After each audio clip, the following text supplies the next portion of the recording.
Welcome to our live stream here on lichess and Twitch. My hatred for Windows.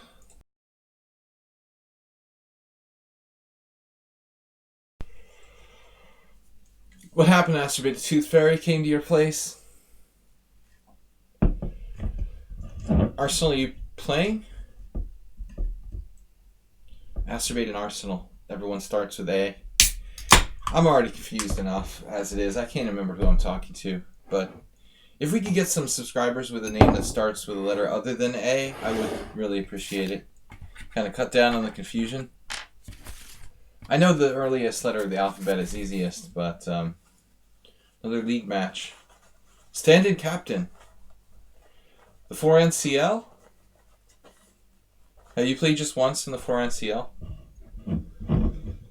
Alright. Sleman is here. You're the last game. The last subscriber and last game. I've got the following list of games. Let me know if you're not on it. For today's subscriber stream, what is Windows doing? OMG. OMG. Windows scrolling up and down. The window size was just changing as I moved my mouse. Arsenal, Blobix, Yabadis, Jim, Asterbait, Uber Driver, Stuk, and Haber Bomb, aka Sleman. No, typically we're at like a 1 week. Basically, not too many people will ask a full week in advance. Usually a couple days before. Because the average is like 2 days before the stream. Arsenal was really early. We're going to start with his game.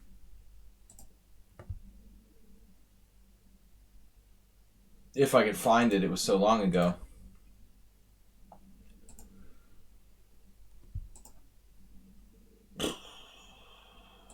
Where is it?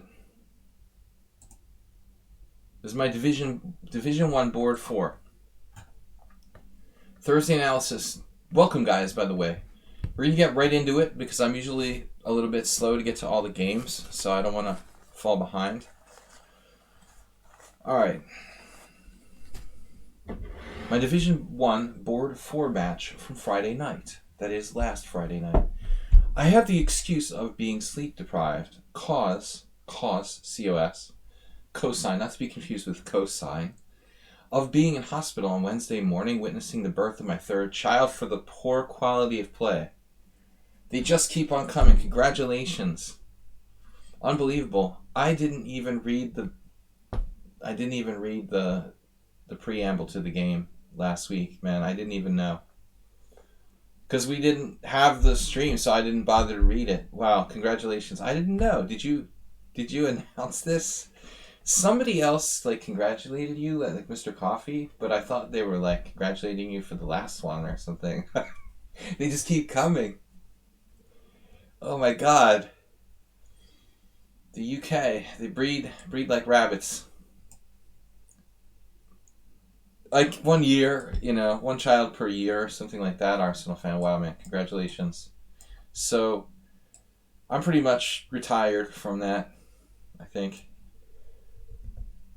The D&D, BND CL Division 1, the Pool X Servicemen's Club. Alright. Draghi Popovich versus Richard Smith. Alright, Mr. Popovich is most likely from Serbia. Originally. Now a resident of UK. Let's grab this. Is there a study? No. Grab it. Grab him by the PGN. Slovenia.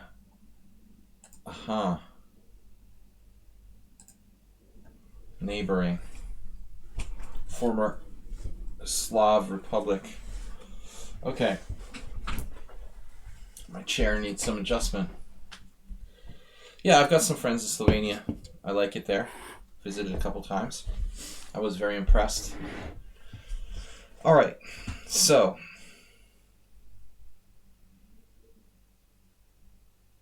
This must be... You're playing with black. Your favorite move. I don't know, man. I should have prepared you pretty well for this encounter.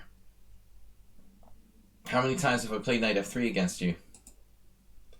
Sicilian invitation. You know, it's funny that like almost no one ever accepts the Sicilian invitation, but I did. Against the old FM that I played in my tournament last week. The guy, I didn't intend on playing e4, but he played knight f3, c5. I was like,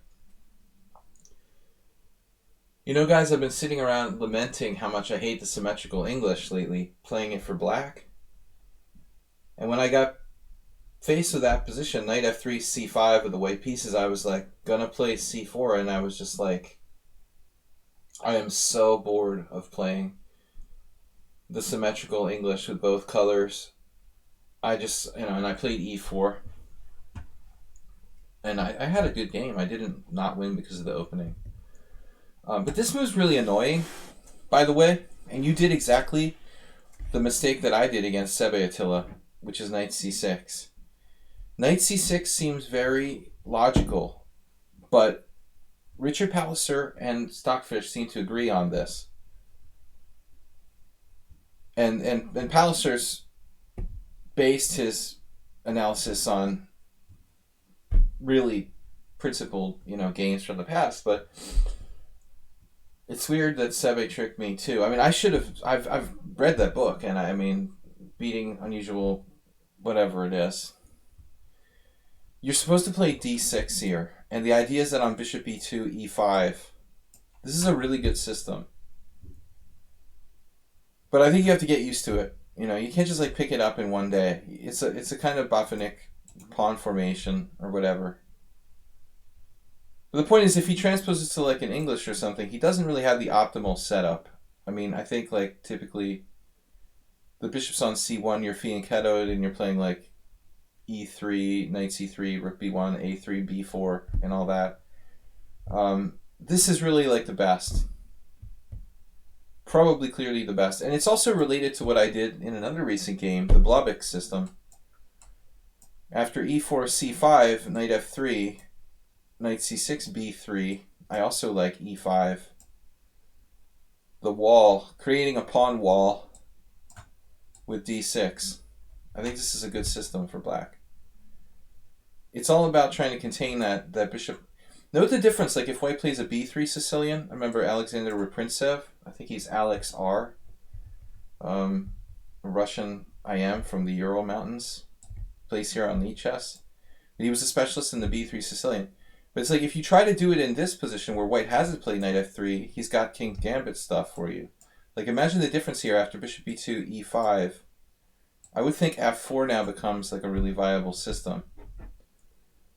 Maybe it's not that simple, but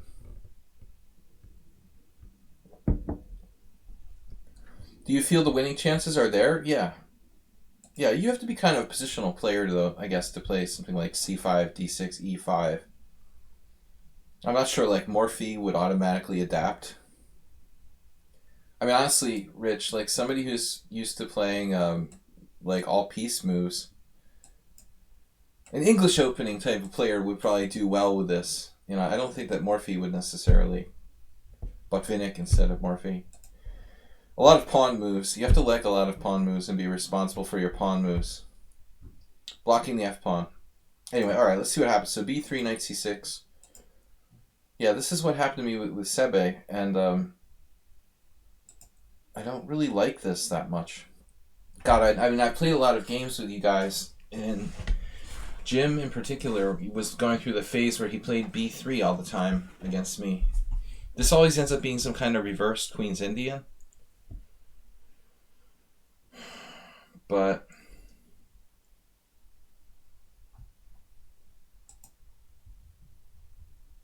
it just feels a little bit hard to answer. Let's see, c4. c4 is probably my preferred move for white here.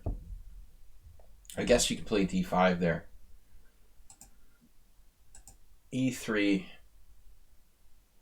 Another idea I played a lot is d5.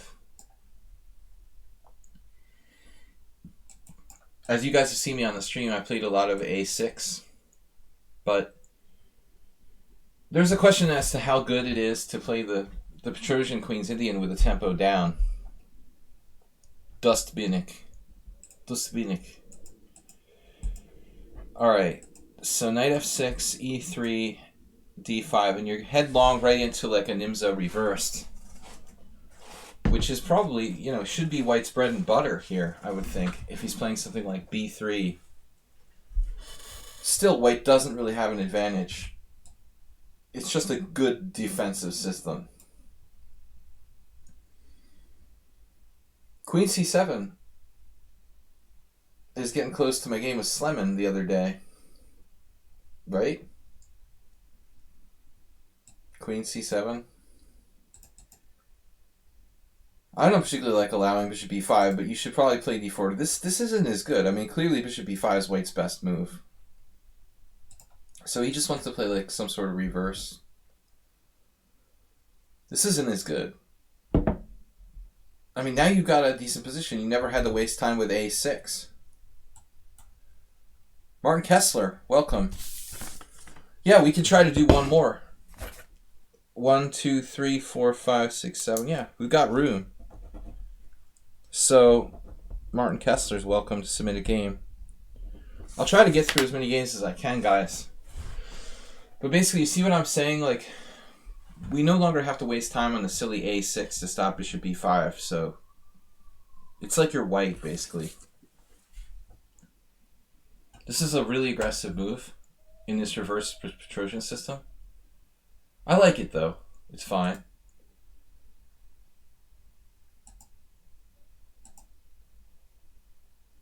Now, when white plays this move, you gotta realize the point.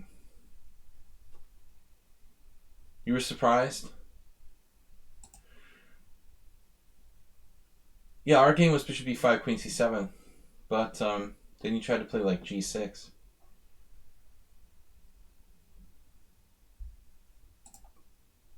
I mean, there are various ways that black can play here. I would think the most common would be c takes d4, but it's also, you know, the most simplifying. You could play g6, probably. Gregorians did that and lost. Interesting. But I trust bishop g4, cd4. So he tries to take care. The one thing that he'll never have a bad bishop. When he plays d takes c5, he guarantees that. That's the trade-off. But he's also trading off his strong point. What happens a lot, though, is that all the central pawns disappear. We end up with like symmetrical, no d pawn, no c pawn. It can be very, very drawish. So Arsenal played the most aggressive move. There's only one game where this position happened, strangely, and black played e6, which is solid. Solid move. You know, e6 is fine. But Arsenal goes for more with e5. Now the risk is that he can, first of all, force you to trade off your bishop.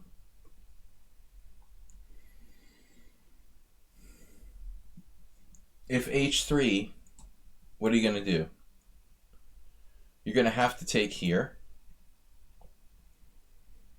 G takes f would be very experimental. You'd have to play queen takes, then you recapture on c5. But at least white got the bishop pair. His queen is misplaced on f3, though, at the end of the day.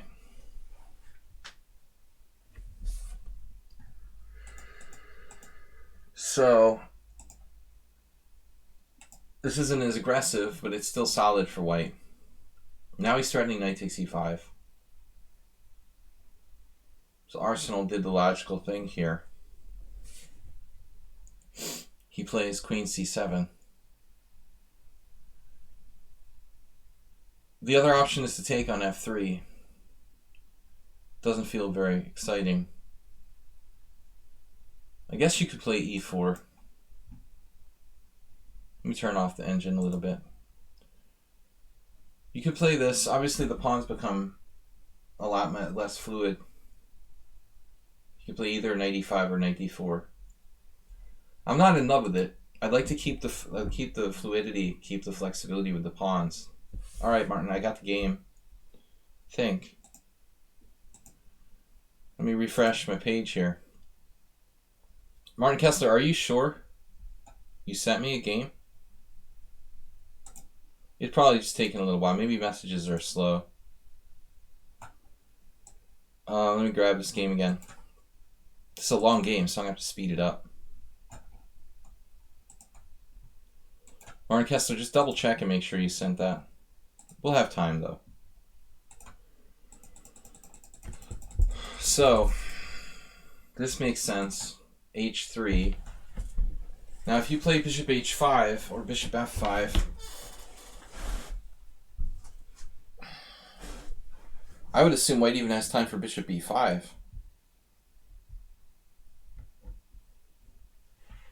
Greetings from your broken down car on the side of a mountain road in the middle of nowhere. You know, a lady was just rescued from, like, Butte, Montana after being in the car for, like, 4 days, dude. I hope there's not, like, a pile of snow obscuring your four-wheel drive.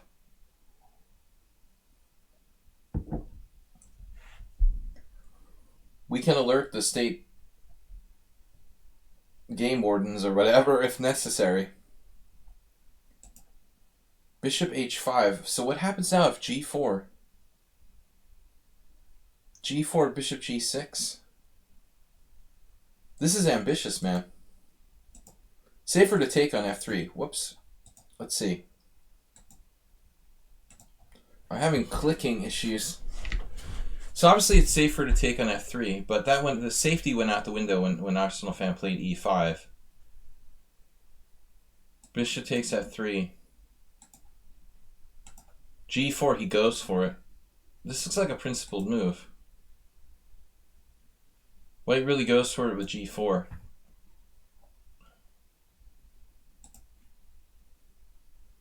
Man, this is an interesting position. Okay, we're in the twilight zone now. You're basically playing like you're white. Knight e4, sacrificing this pawn here. That's rook d8.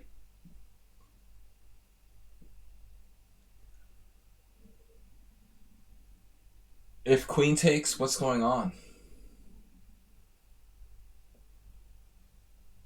Okay. Can somebody tell me what's happening here? Is knight b4 for real? No, come on.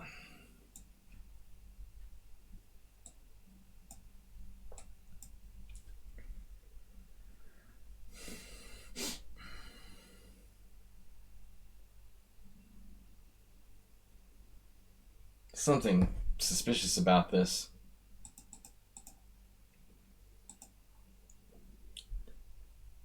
It might be my browser or something, I don't know. We'll sort it out. You can always send the game to someone else. They can send it to me. We've got plenty of time before that.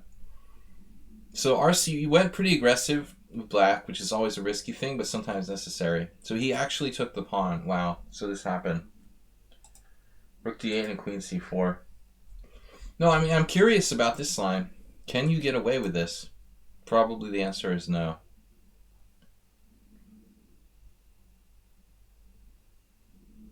I mean, clearly this looks dangerous. And then he can just, I guess he could, at the minimum, go back.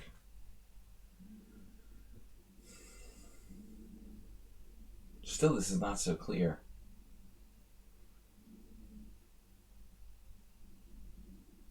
I'm not 100% sure what's happening here. Alright, so white should play queen c4 like another variation. The game is still not that clear in this position. It does seem dangerous. Rook d8 looks like a good move. Forced him to play queen c4, but now what? This is protected. You've induced him to like kind of weaken himself at the cost of a pawn. Seems like a good deal. His king is still in the center. You could just try to capture on c5. That's what you did. Makes sense. Very dynamic. So what should white do? Just castle? I would seriously consider castling as like my first option here. Is this queen in danger of getting trapped? Man, this is actually pretty dangerous.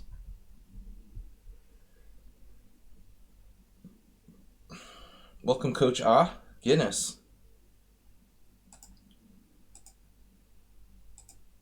A3. Very subtle. This is just too subtle, man. I'm not sure A3 is necessary, is it? Why is white playing A3 here? My first idea would be to castle kingside. That looks insane. I mean, obviously it's not safe. You might even just play like H6 and just kill his king without ever castling. Yeah, this looks good. This looks good. According to the engine, like white has to be really careful not to be worse here. This is a great pawn sack. A3 looks slow, but A6 looks slow. When you play A6, you give him time to play B4 and hide his queen on B3 or A2. I don't know what else you have necessarily. I guess that's the problem. This makes sense. So here we are, it's a chess game. Alright. Bishop E7. I don't really like Bishop E7 arsenal.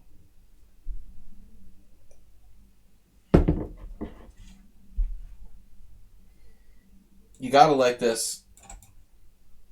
But then again, his queen just reinforced the E3 pawn. So maybe it's all an illusion.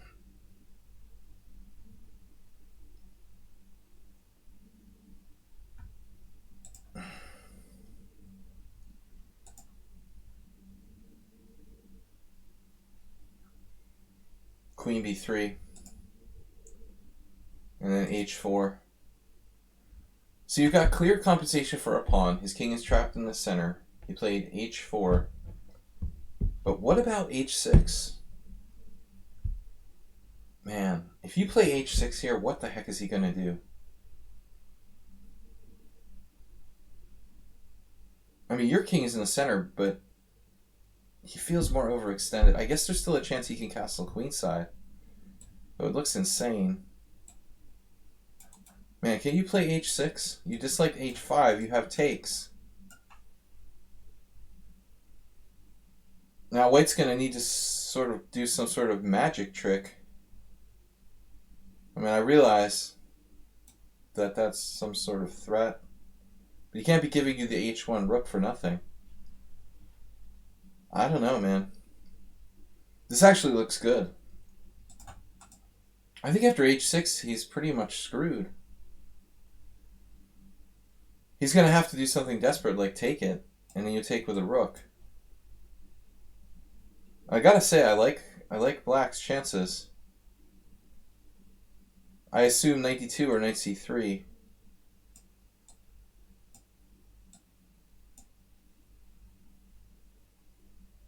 I mean, white's going to have to castle queenside right into that like laser beam pressure from the g6 and queen c7.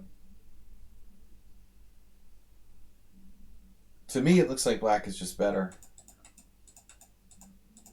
And h6 would have mobilized like the last of your pieces.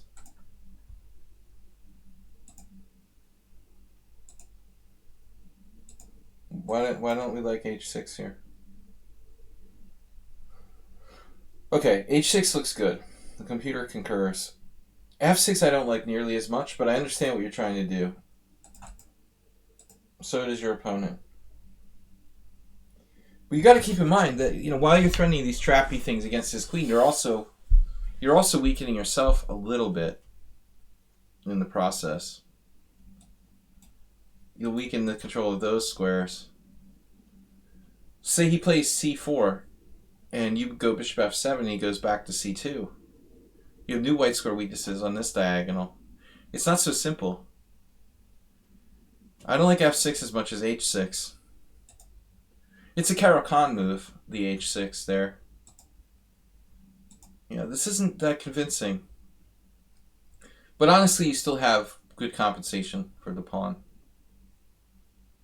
I mean, it's fundamental. I guess knight d6 is okay. I was looking at f5. You got to consider everything here.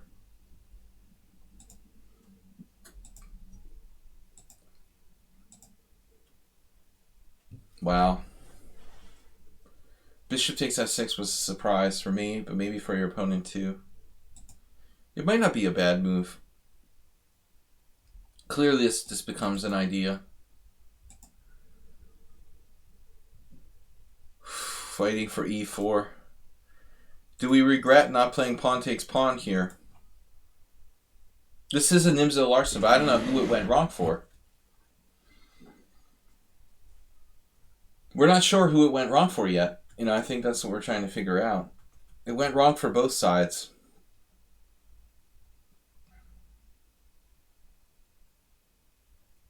Your bishop is too weak in your opinion.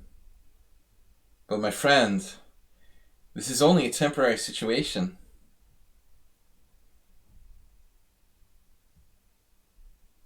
And angry bishops can be very powerful. This is a mere technicality. This is a debatable decision. Now, man, I don't like the domination he's getting on this diagonal. Bishop d3 now. Arsenal is a very important concept here. We're losing this key square on e4. I don't like the fact that we've lost control of the e4 square. He's got that under lock and key. Do we have enough kind of compensation? I mean, you've already sacrificed the pawn. Now you've lost control of the key square on e4.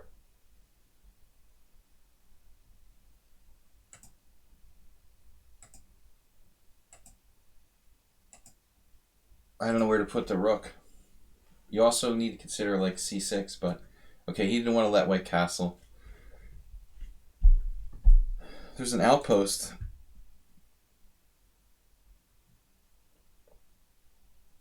Outpost on c5. Where did that come from?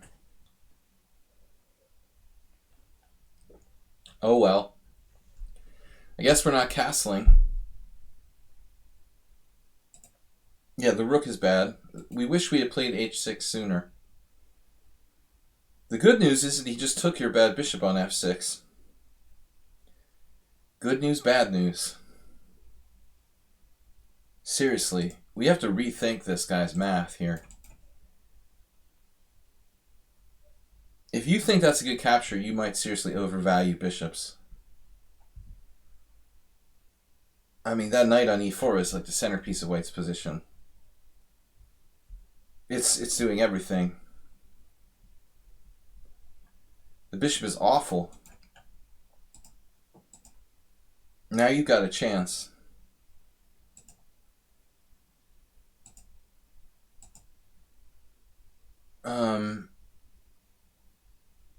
Rook d1 in your endgame land. Grovel, grovel.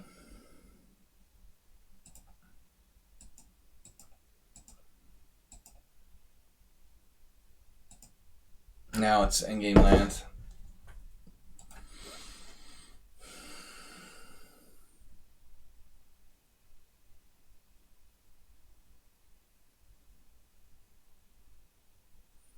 This is like the kind of position that my friend Emil, even though it's a draw, he could lose it by overpressing.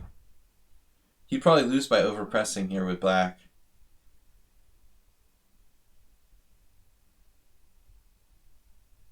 It's probably a draw. I mean, you have enough compensation, but he's still technically up a pawn. Okay, I guess there's ways for either side to go wrong here. I don't know what to do.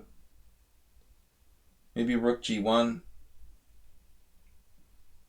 I can't believe white is like lost because he has a bad bishop. The engine's got a4 or rook g1. Okay, so white is slightly better, but black has enough compensation, which is what I would have felt. I'm not sure if I like this idea, but it's probably not that bad. Dude, if you let this happen, you're going to be sorry. You know, if you let him play like c4.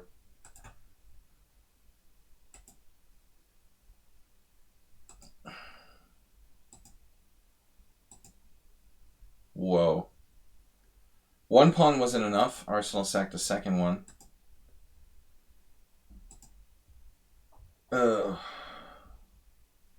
It's okay, you've got bishop c2.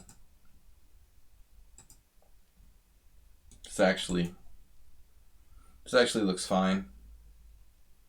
Maybe bishop c2.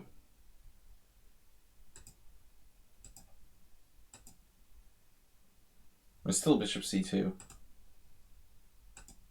But Arsenal's playing for a win. I mean, aren't you pinned with rook g1? Dude, what is going on here?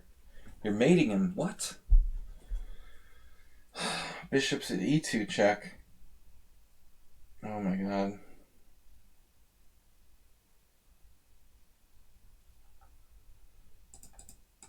Yeah. There's really no way white should lose this position.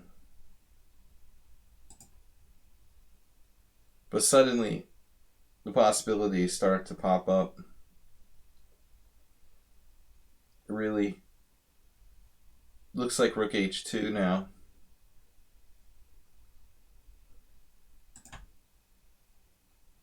The engine says he's winning now with rook g1, duh. So he's got rook g1. Man, you allowed that? And you didn't play it? This must have been like a quick play.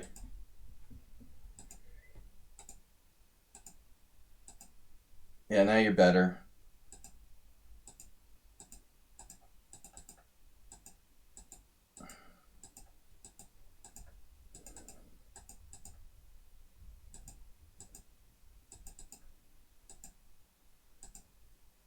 Nice. Nice. Thanks, Carlson. Carlson Magnus.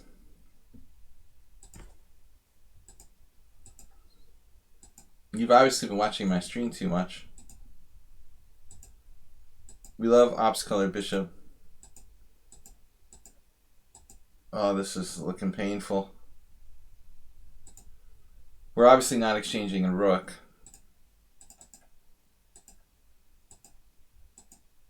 Now, as I pointed out on my stream, I mean, normally we would have ideas of sacrificing the exchange. For example, maybe you could rip the pawn with a rook here. Maybe you can play rook d3. I mean, probably not enough to win. You did it. You did it. This is sick. I told you guys that the exchange sacrifice... I don't know if Arsenal remembered that. But it's exchange sacrifice in ops color bishop and rooks. It's deadly. This is classic. The two pawns. His rook couldn't even get to g2. Oh man. Don't tell me you messed it up now.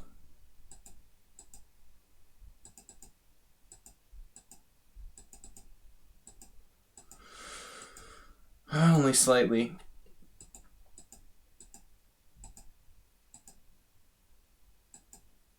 Nice. Alright, good game, man. Good game. Interesting adventure. It was an adventure. That was a long one, guys. We're going to have to be a little bit quicker. Why does this guy keep challenging? We're not taking challengers. Please support the stream, guys. Subscribe and donate if you can. If you can click on the pawn down below, you can get a streaming donation on Streamlabs. If you just make a donation via PayPal, appreciate it. Or just some bits donations here. Jim is leading this week with 600. Hopefully Blobix will get here.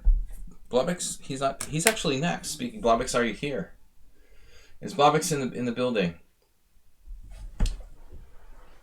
Yeah, of course I missed the question. Have you ever hosted a viewer sub battle or viewer tournament? Well, I mean, I host an arena every week, which you could call a viewer tournament. But I'm usually playing two. Every Tuesday, I host a viewer arena. WJ Loof 100, but I mean, maybe something where just the subscribers played, is an interesting concept. If I just analyze, like, the sub games, that's kind of a cool idea. WJ Loof, thank you for the donation. I hope you're not stuck too long in your car. So Blobix may or may not be here, but I'm going to start his game anyway. We'll scroll through my hate mail.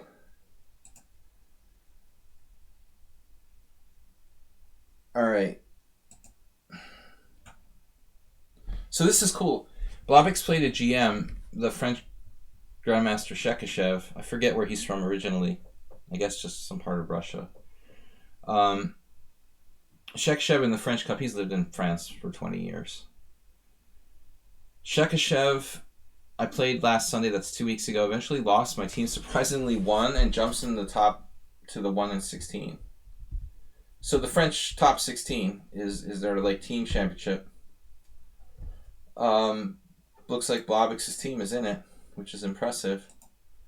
So Shekashev here, we got playing the white pieces.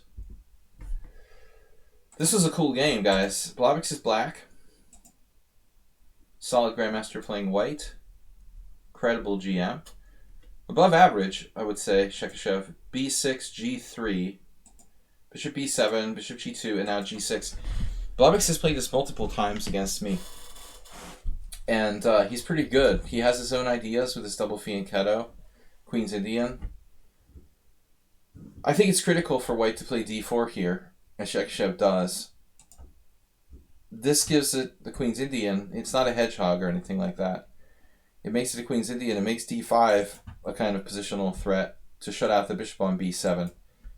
But the idea is you can chip away at that. You could chip away at that D5 square. Another thing is the fact that black hasn't played E6. It isn't really a Queen's Indian because black hasn't played E6. What if black plays D5? You get some kind of weird Grunfeld Queen's Indian hybrid. But the idea isn't to play D5 in the early going. Maybe later. This is really cool. So Shekashev, after bishop G7, pulls the trigger on D5. Which you could see here in the opening explorer. Almost nobody played that. It's a little bit like an English defense, but it's not really. This is Aronian versus Carlsen. So Carlsen, Mamedyarov, Grishuk, Mamedyarov have played this, so Blobix isn't like necessarily making this up, but I have noticed Carlsen willing to play this stuff. I had a game with Yevgeny Romanov where with white I didn't challenge him. I played like knight c3, black played knight e4. I think I took on e4 and played something like castle, castle. This is like standard. This is the game where Romanov accused me of playing for a draw. I think we had something like this. And I'm just trying to play correct moves. I mean, I'm not playing for a draw. But it looks like Shekashev here trying to punish black with d5. So first of all, you look at stuff like c6. These breaks, c6, e6, would be, or castles, maybe next move will do it. But I think maybe black doesn't want to rush with castles. He wants to strike while the proverbial iron's hot. I looked at this with c6, and the only game there is Hannah Stephenson, one offhand Stephenson game with black. I think the c6 is logical. It seems like, the normal thing to do. Try to undermine white's center. But it's not so easy. You're attacking the strong point at d5. So the other option, like the computer wants to play knight a6. Maybe wait till later. And I don't know who this player is. F. Graf. But some young player I don't know, I guess. The longer black waits, the more white's able to kind of consolidate his space advantage at d5. So I think you want to strike quickly. Check it out. b5. This is something that the Hungarian Grandmaster András Dorian would have really liked. He was big on hypermodernism, and he's still around. He just doesn't play. But I mean, this move is awesome. Obviously, I got the feeling that Blobix must have analyzed this at home. I mean, this had to be like part of his home preparation. But it's a really nice idea. Now, for all I know, there is a game. For all I know, there is a game in this variation, just not on the Opening Explorer, but who knows? So Queen b3. Artificial, but tactically makes sense. But this has to be like analysis. So here Blobix played Queen c8. It seems to be preparation, I'm guessing. He didn't just randomly play this. The computer likes c6. An alternative. But I thought the game was pretty darn interesting. So Queen c8, Queen takes b5, and now c6. I mean, there's no choice. If you take with the pawn, it seems like black has a good game after taking on d5 with tempo. So Queen b5 and c6, and it's just a pawn sack. You can judge for yourselves, but I feel like Blobix got enough compensation. Knight takes c6, I would have expected here. Threatening knight d4. Then white has castles. You know, and I'm not sure if he has enough compensation or not, but it's something. But he played this. And I don't know if Blobix is just on his own now or if he's actually looked at this. But Chekchev plays very logically. Queen b3, knight a6, castles, rook b8, and now queen e3.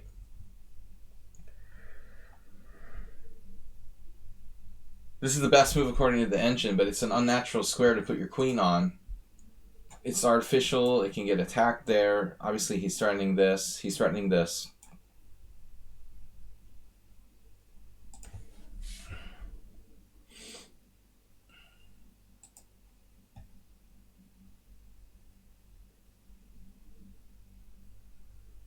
No begging. Mr. Coffee's not here, is he? It enforced the no begging rule. Queen e3, knight b4. So this is really interesting.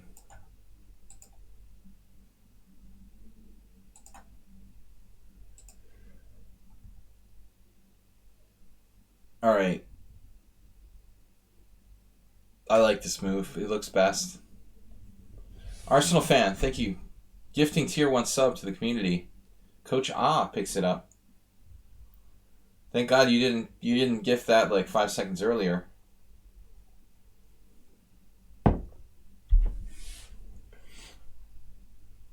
Mr. Coffee had to go. This is nice. So check this out. He's got awesome compensation. Look at the queen and bishop here. The B file. He's got Chekchev with his knight on a3. His queen is like totally artificially placed on e3.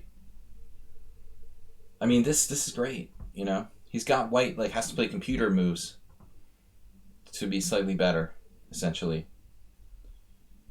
So he plays queen b3, castles, now bishop f4, and that's no problem, d6. I like this, you know. I think white's very awkwardly placed. The bishop on f4 is sort of useless against this d6 pawn. There's pressure down the b file. It looks fine. This is number 1 move according to the engine now, knight b5. And Blobix finds the best move according to the engine as well, a5. Warnaki. a5. Yeah, c5 is critical. But I feel like there's something here. Like knight d5, probably. And that would be the bare minimum. I mean, I didn't even analyze like e5 or bishop d5. c5 is too risky. So a5, this is the number one move according to the engine.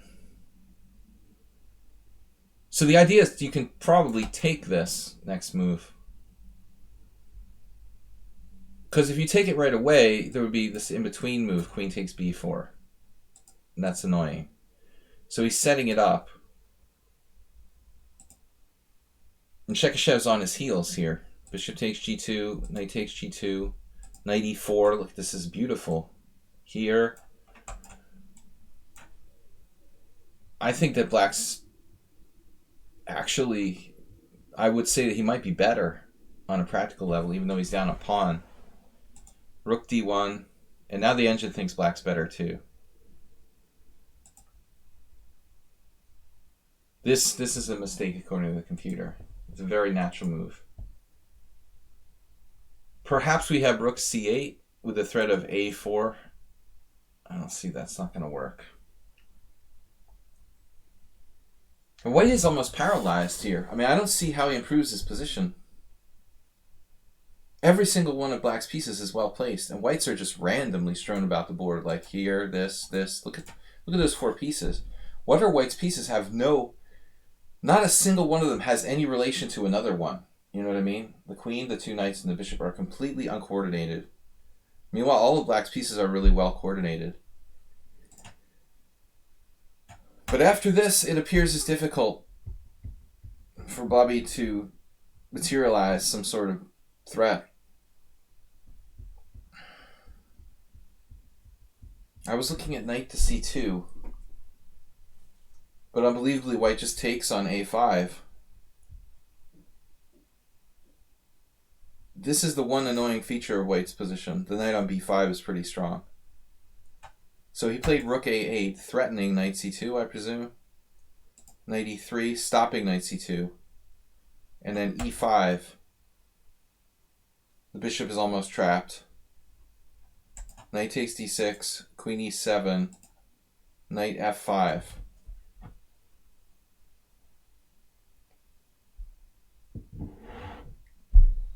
It's unbelievable. And what's going on here? Blobix is just winning. The Grandmaster had to sacrifice a piece out of desperation. His piece got trapped. Queen e7. Now he desperately sacrifices a piece. And then bishop e3, knight e6. Now he has what, 2 pawns for a piece? Or is it 3? 3 pawns for a piece now. So Grandmaster has 3 pawns for a piece. But his coordination is still kind of shot. Knight g7, queen g7. These knights are very good. Black should have every chance to win. Have every chance to win. That's interesting, Spectacular Camel. The idea of talking about slow improvement to actually concretely winning the game. It's easy to get nervous in time pressure against a much higher rated opponent here. I'm sure there's a lot of pressure on Blobix here. Additionally, being a team game, hugely important.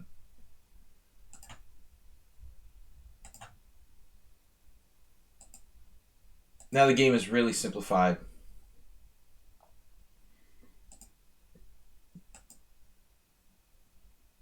Unfortunately, his knight is virtually trapped.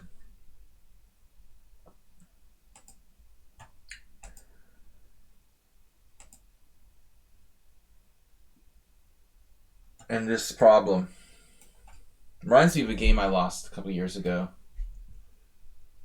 The closer we get to the end game, the more those pawns are stronger than the knight. It was a great effort by Blobix, though. This is a great game, man. I mean, I'm imagining that you were in time pressure. But it's easy to see now how white's better. 3 pawns are more dangerous than the knight now. And white's suddenly very coordinated. This is unfortunate. I don't know which way is better to capture.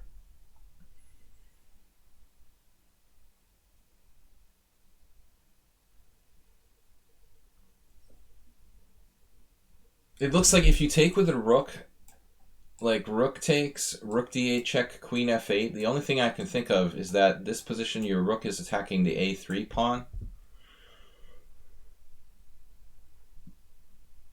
which would at least slow him down a little bit.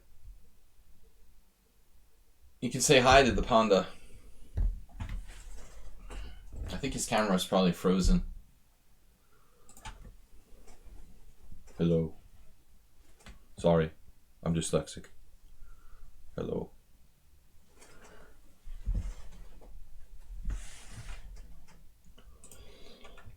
This was an epic game though, man. You went wrong. I mean, it wasn't easy though. It was a hard game, like all the way through. I'm sure time pressure played a large role for both sides.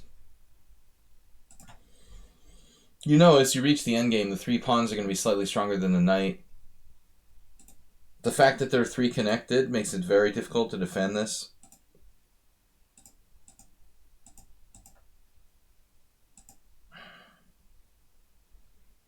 You can't take on c4.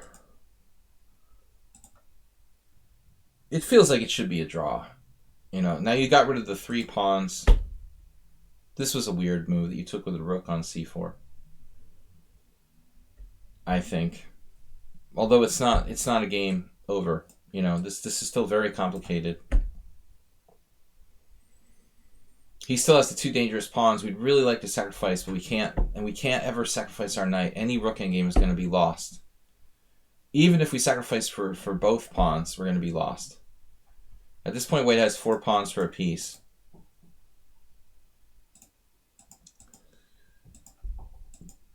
It's just too much. Too many pawns, I think.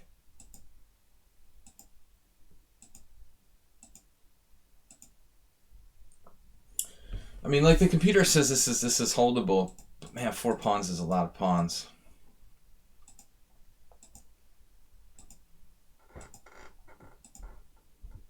It was a great game.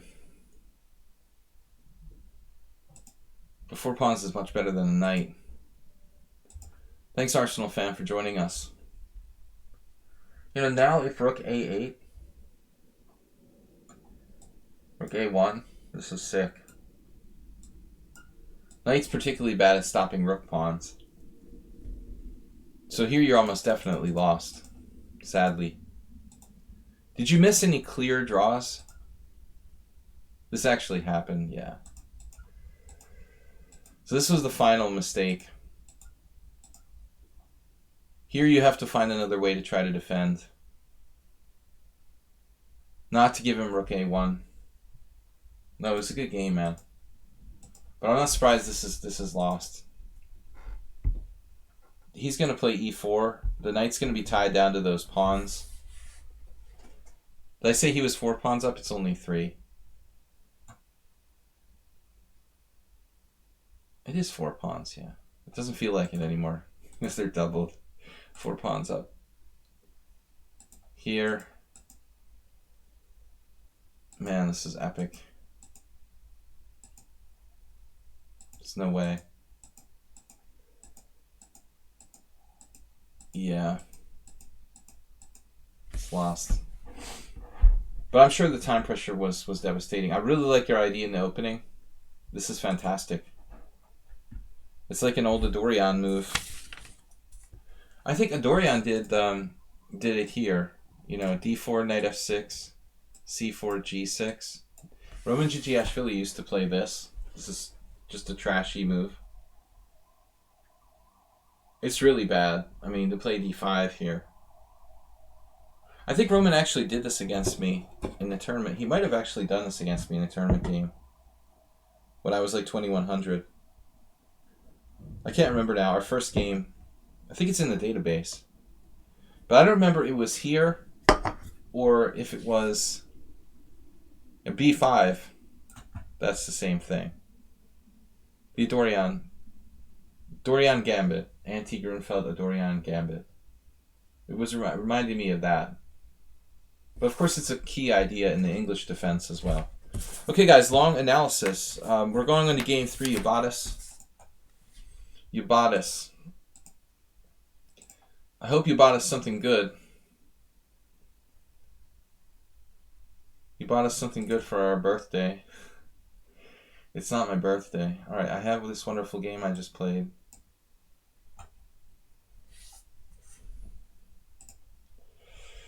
What did you bought us?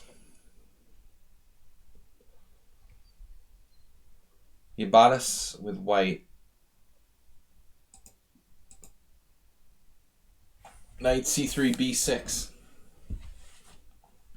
A new transportation strike has started. A new one? Blobix, what do you mean a new one? I thought it never ended.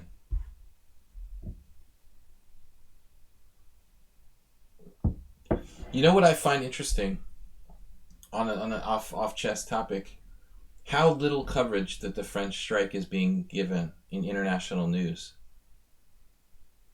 Is it like tamped down by the government or something? Why is there so little coverage about it in the news? I mean, it's almost bizarre. You'd think it would be like a major story. I mean, maybe it's just boring. Maybe it's just boring, but honestly, Peter Balkus, welcome. Good to see you too. I can't believe that the French strike is like one of the biggest strikes in history. Isn't like front page news. Anyway, it's not easy to transport yourself there. E4, b6, e4, bishop b7, d3 from Yabatis. I was using a King's Indian attack against Acerbate yesterday against his English defense. This is likely to lead to a closed Sicilian. You have your mode now. Yes, it's a mode. It's awesome. I like it. I like it, man. Looks good. D3, and now what happened? Buster played H6. Can't really say I like that move. Pretty bad. G6 I'll accept. This is an excellent move.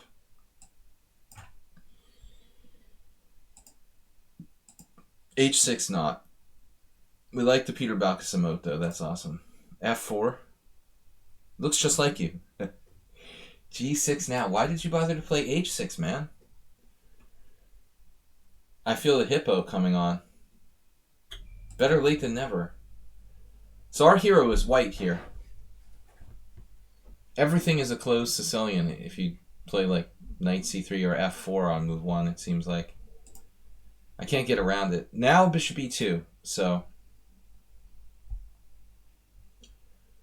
Martin Kessler, I did not receive your game. If, in the worst case, maybe you could send it to someone.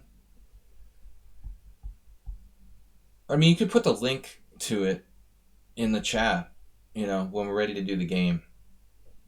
The problem is I got it in a different window. That's the problem. I'd have to have somebody else click the link and then send it to me. You can always send it to someone else in the chat.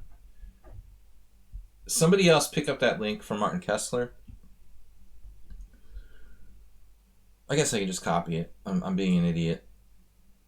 But what am I going to do with it? I'll have to leave this game. Just somebody copy that. We need JCS. Where's JCS? I just got a message. Yabatis. Yabatis, is that what you did? Did you just do that? Okay, cool. Thank you. Computer whiz. So the, what's that guy's name again? The English IM? That I can never remember his name. Bishop e2. It's a Larson thing. Trent Reznor. Trent Reznor recommends bishop e2, bishop e7 based Grand Prix attacks. But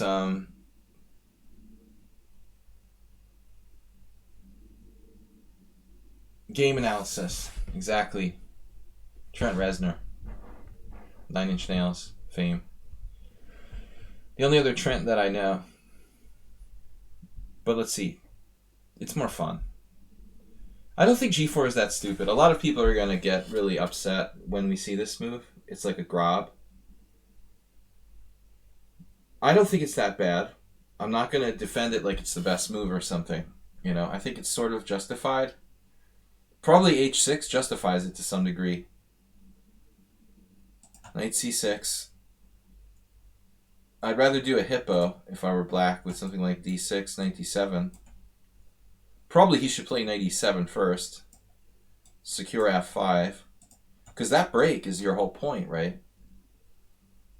One of his whole points, I would think, is to play F5 as soon as possible. Knight E7 would sort of shut it down. This move does not. Though still you have to think about development. Maybe too early to play F5. He wants to play Queen E7 and castle queenside. If you try anything like F5, he's just going to get out of there. So it is tricky. I don't know what to recommend here. H4. You might even be able to play H4. You don't really have a good place to put your bishop. Bishop E3 is walking into D5. Bishop D2 is passive. So I'm going to ask the obvious question. What happens after D5? What are we doing? Now do we play something like Bishop F2? Spassky-esque? It looks a little bit odd. Alright, we're not going to take the Ibadas games too seriously. Usually he likes to experiment. This is no exception. I feel like D5 looks really strong. It is strong according to the engine. We'll just pretend it's not there. Spassky-esque. Yesk. Queen E7. Just like Knight G8. Still, Queen E7 is not a bad move. He's preparing to complete his development with castles queenside. And now D4. Oh, you're allowed to do that now. I think the D4 might be a good move. Is that fair? That's not fair to do D3 and then D4. You faked him out. He has this. Sorry, I can't mouse. That's why I don't play bullet chess. I'm like mouse handicapped. But that's not politically correct. I have a mouse disability. What is going on here? Anyway. A3.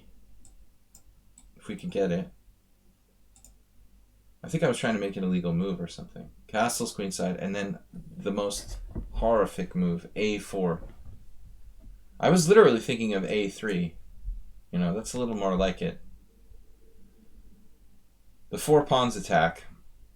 Feels justified, though. I like A3. Just restricting.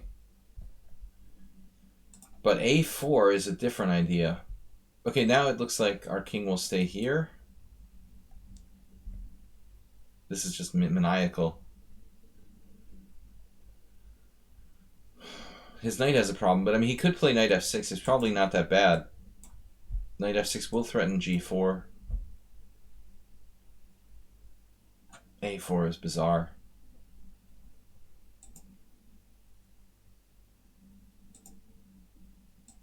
There goes the center.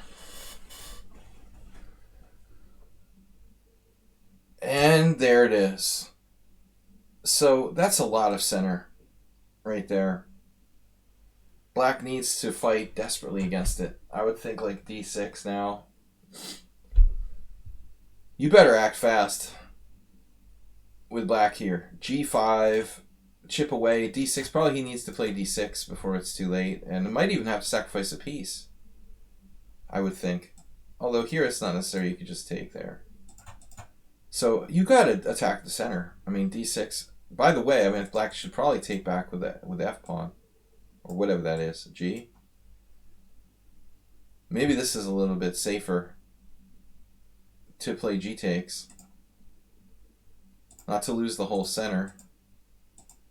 And now I'm nervous. But black plays Queen B4, which Let's bat d6. Oh, I'm right.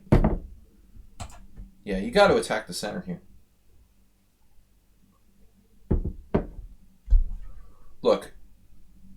This is massive, dude. This pawn center. This is a winning pawn center if you don't do something to disable it. It's killing black's whole position. The knight can't come out.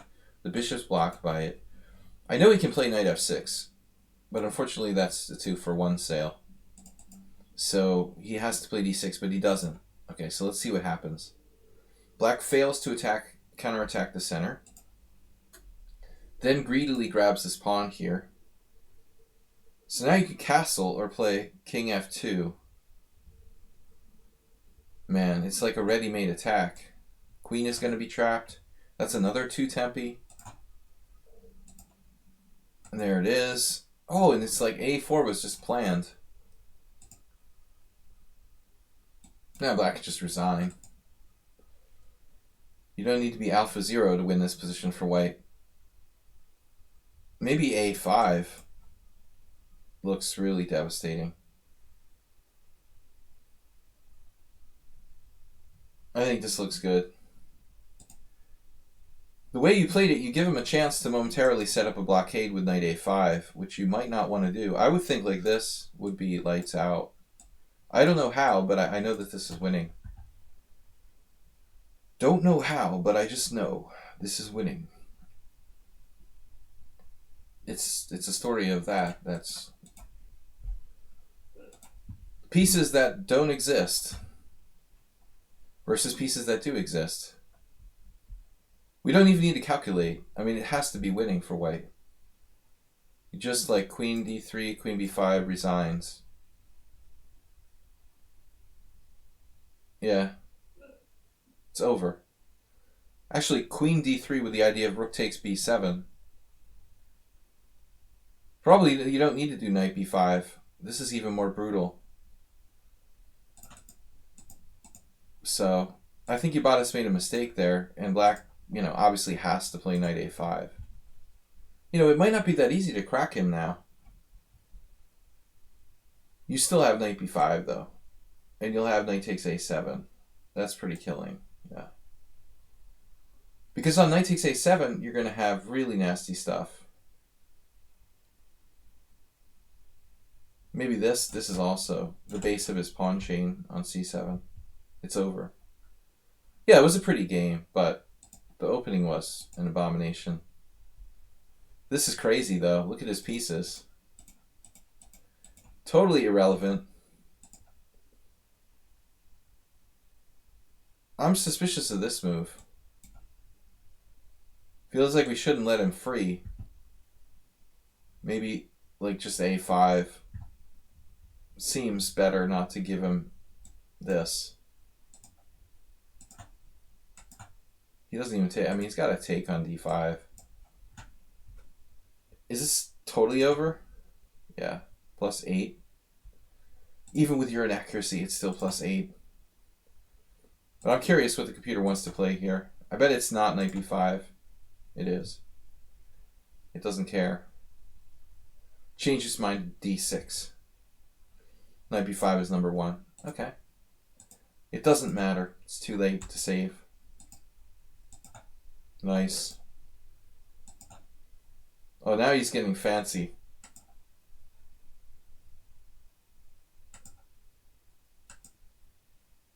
Got a sack there. And now he resigns. Facing mate in 1. No, pretty game, but a very dubious opening. As always. G4, I don't really like it. Alright, Jim is up next. Where's the Jim?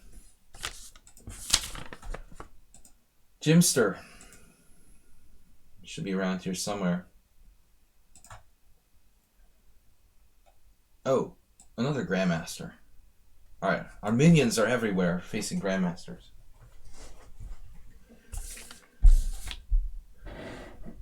This is a game against Russian Grandmaster Yevgeny Shaposhnikov, Blitz Simul. Unfortunately, I pre-moved move 5 as I was expecting the regular Caro-Kann line. The order of opening became messy.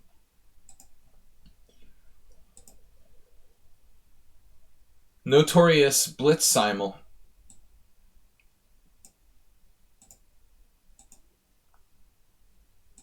Jim's actually playing black in the Caro-Kann.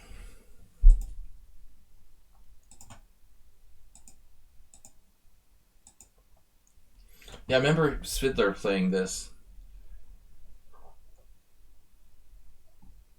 And this is as old as the hills. I lost against this in Blitz, too. I don't remember. It was probably one of my streams long ago when I first started streaming. Yeah, c5 is sort of a weird line. I think I played knight d7, knight b7, queen b6, knight c5, and had a worse structure.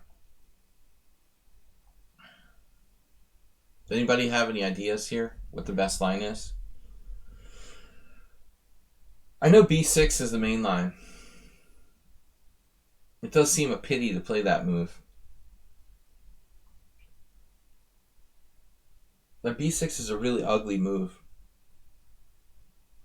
It weakens black's queenside drastically on the white squares.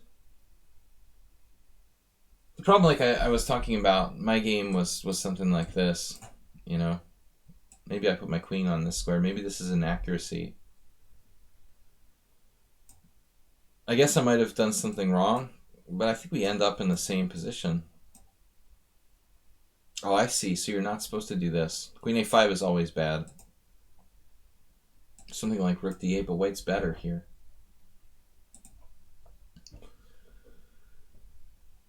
Well, the computer doesn't agree that white's better. Interesting. I would think structurally white would just be better. Wow. Dynamics are enough. Interesting.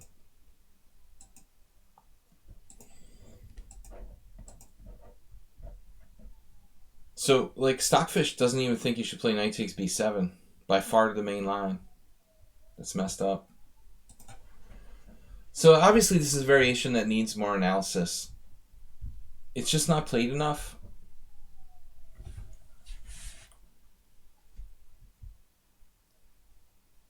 It's probably just not played enough. Look how good white's score is after knight b7.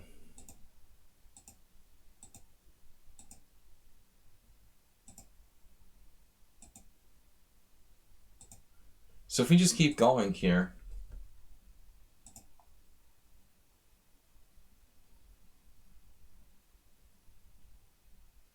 look at white's score. Black has not won a single game after queen e2. The Narciso. I mean, honestly, our white squares look kind of gross.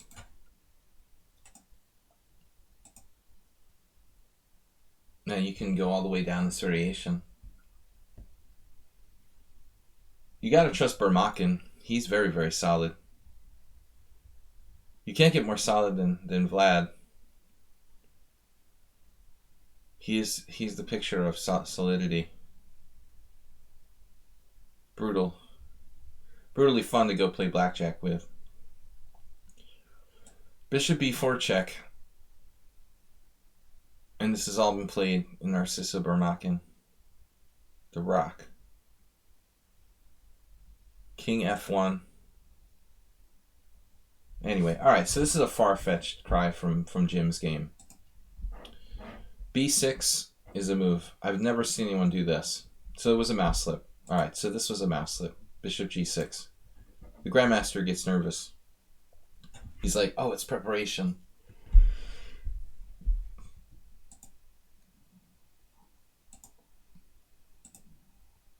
This actually happened, which is unbelievable.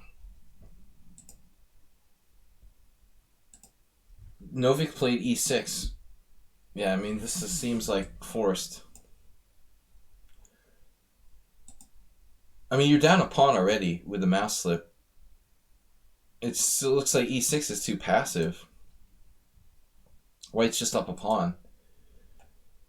So Jim actually, maybe you improved on this bad theory here with e5. Now white retreated the knight, but I'm not sure.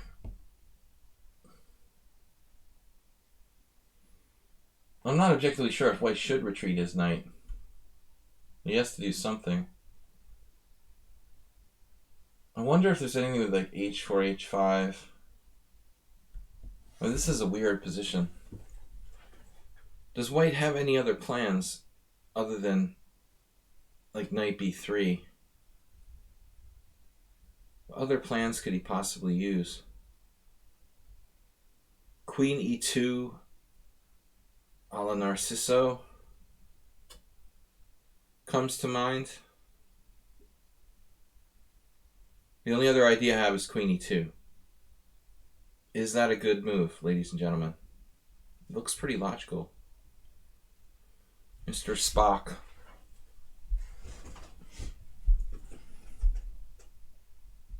This is probably why Novik didn't like e5.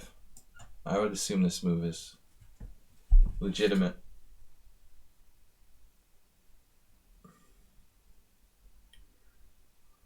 And white's threatening queen e5 check and bishop c5. Alright, so you got bishop c5. What is going on here? Goodbye. That's a cute variation. I kind of like that. Deposit queen here. But, yeah, this doesn't really work. Bishop c5, queen e5 check. You have to take back. Then he just takes back. And queen e2 looks stupid. So ultimately, thank you guys for tuning into the stream, by the way. International Master William Paschall. We're hosting a subscriber stream here. And we're going over games submitted to the stream. I don't know what to suggest. e5 is the best move. Knight b3 is the best move. There's no other move, apparently. Otherwise, like black takes on d4, you have to play knight b3 anyway. So here is forced. You take. Yeah, I mean, I would think like queen takes d4 would deserve consideration.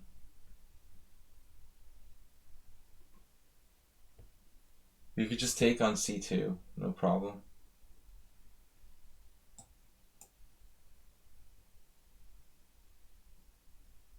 Are you serious? We can take this? It looks kind of greedy. But it's plausible. So white didn't want any part in that. Takes like with a knight. Knight f6. So how much compensation do we have here against Grandmaster?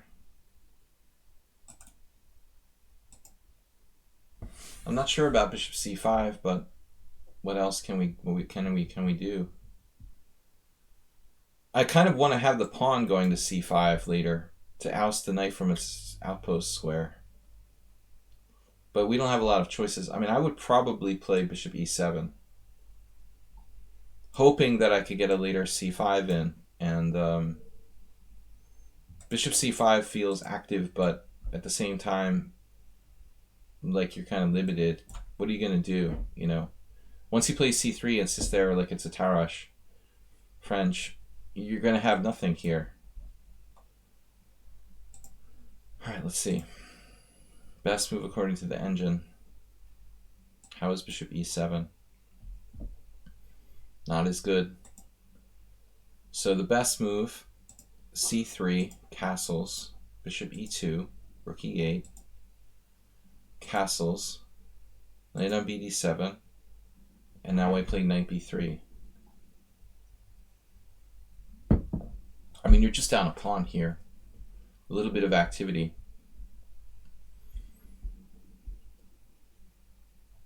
The queen trap with the bishop on f6, bishop on g6. That was cool.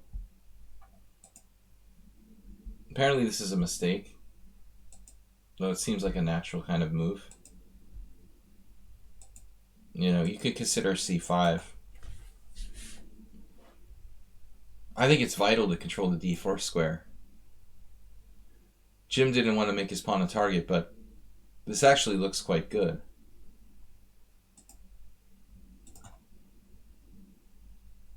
My argument would be like, why not play c5? I mean, then all of his pieces can't use that square. The Stockfish thinks it's irrelevant. Grandmaster wants to trade pieces because he's pawn up. Kind of like an IQP. You got the broken Caro-Kann pawns on the queen side. It's like an IQP where your QP just left the board.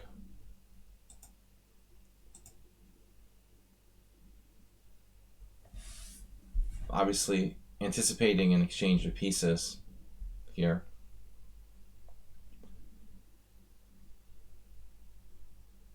But I would play Rook D8. I mean, that looks far more natural than Bishop G6. Now he played it. No, I mean, it still seems like you have compensation.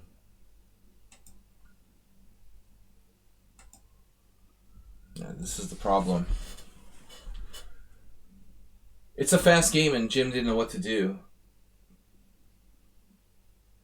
But I think the secret is to not trade pieces, probably. Unless you have a really good reason to do so. Well, here, knight d5.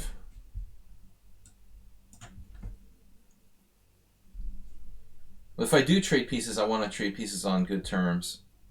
Probably get my knight to f4. And this is nice. If bishop d4, you have really nice threats. So this move, I don't like it. At least I'm in the top two. Oh, top one. This is a bad move. You're down a pawn, don't trade pieces. I'm not sure he made the right move. He really ought to trade pieces, I think. All right, here. Yeah, this didn't accomplish anything for you.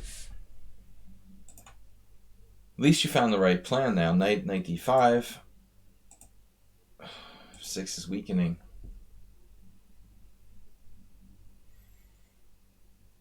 It might be better just to play like Rook b8 or something, rather than go there.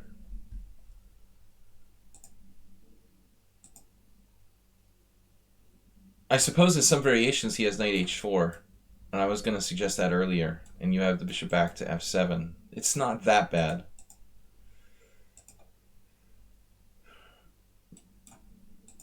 Again, white refuses to trade pieces.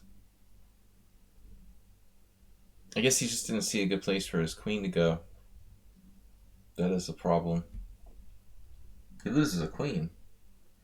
Oh, he has check on c4. That's funny. Bishop f4, check. Now I don't know where you go, like king f8. And his queen has squares, like rook f8, and rook e8, queen f1. White's probably like winning here.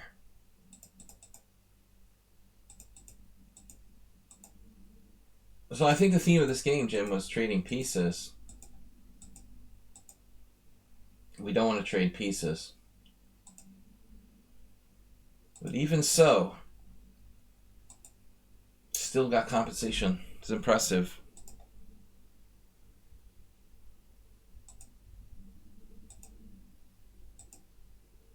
Again.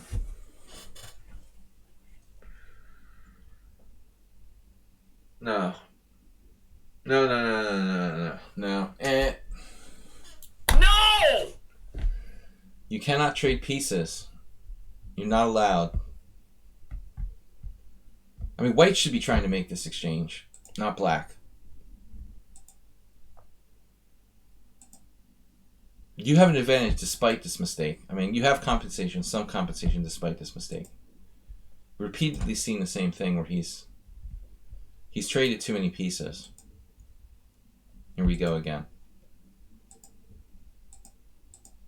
But Jim is usually an attacking player. You know, it's interesting to see him maybe changing his play a little bit against a GM. Maybe playing a little bit too scared because it's a GM. Trading a little too much. You're down a pawn from the get-go. You have to be all in. HTFP. All right, so Asterbait is up. It's always entertaining to Asturbate's games. Where is it, man? Is it here? Wait. Thursday commentary stream submission. By the way, guys, I'm streaming tomorrow morning at 11 a.m. playing Blitz here, 5+3. Where's Takeback? He'll probably come in like an hour with the game. I don't know, HTFP. I'm not going to say. We'll see how the time goes. I can't tell you yet. If it's too late, we will see. Anti-fried liver defense. Whatever that is.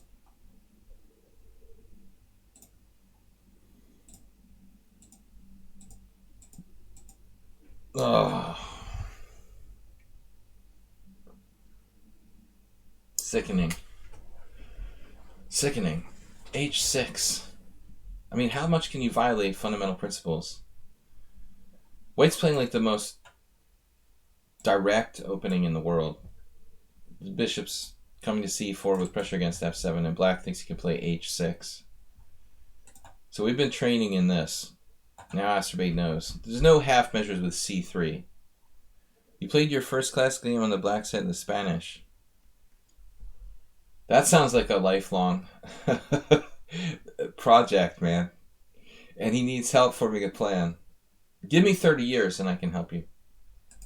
d4. E takes d4. And here we go.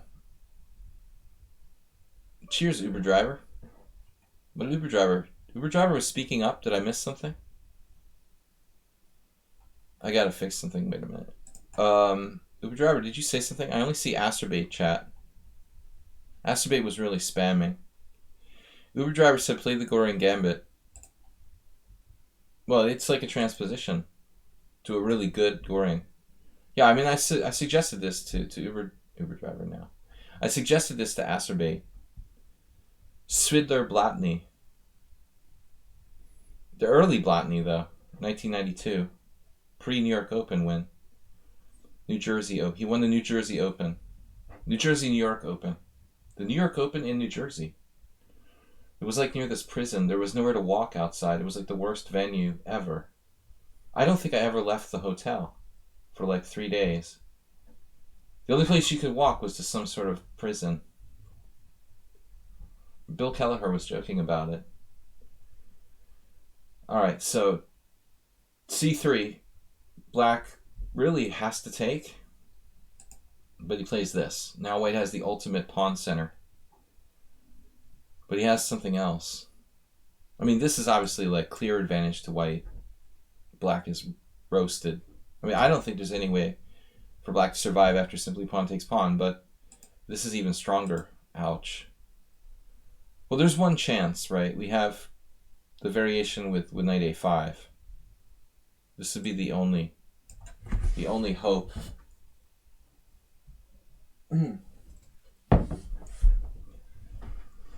Yeah, I don't see how it's going to work. We're going to have to take and play the classical kind of thing here, I guess. Queen a4. Another one of these deals. Queen a4, king f7, you know, queen a5, something like that.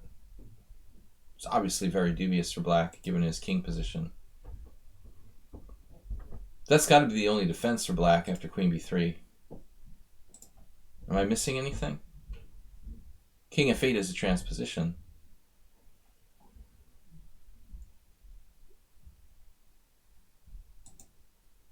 King f8, threatening knight a5. The accelerated knight a5 is black's best move. Accelerating knight a5. Bishop takes f7. Knight a5, gotcha. That's the best move. +2. So I'm curious here. Are we better off playing queen b3 or just taking on d4? Okay, queen b3 by a mile is better. Nice. Good job, Asturbate. You've tuned this up to a fine art. This is interesting. Check. And now there's a problem with the f7 square. There's also a little problem with knight h4. But if knight h4, we have the alternative theme of knight e5.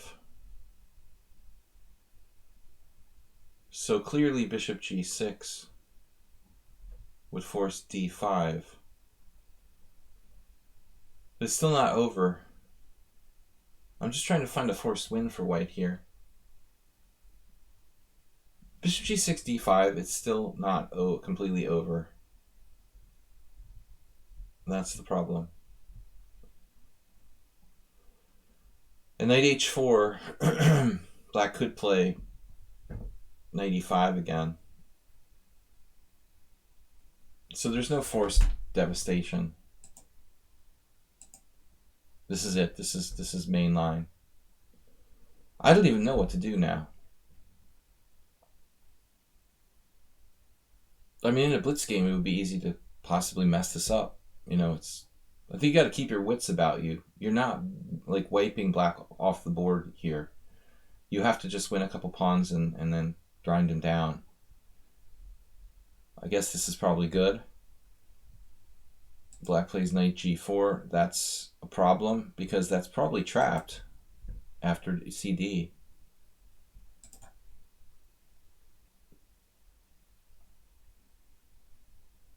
Knight e4 still, like, white is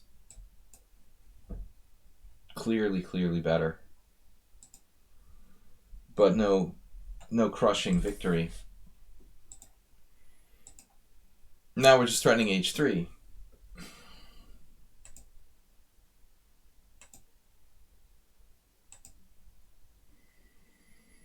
No.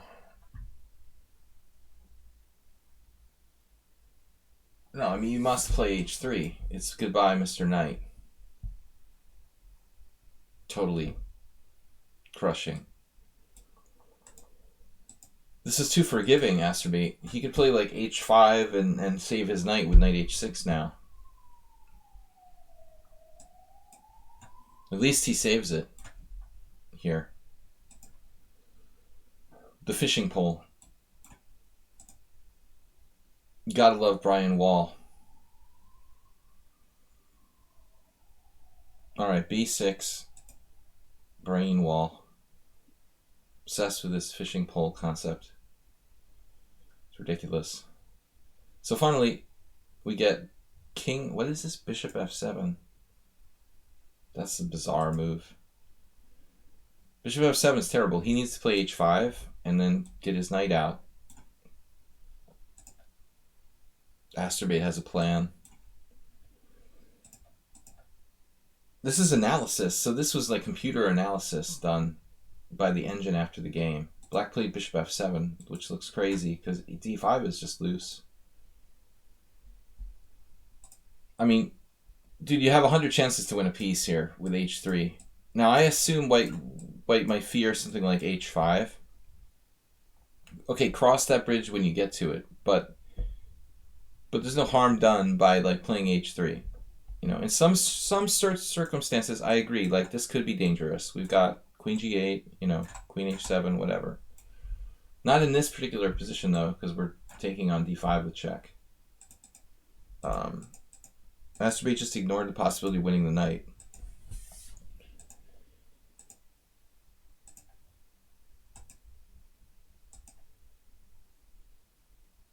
Oh.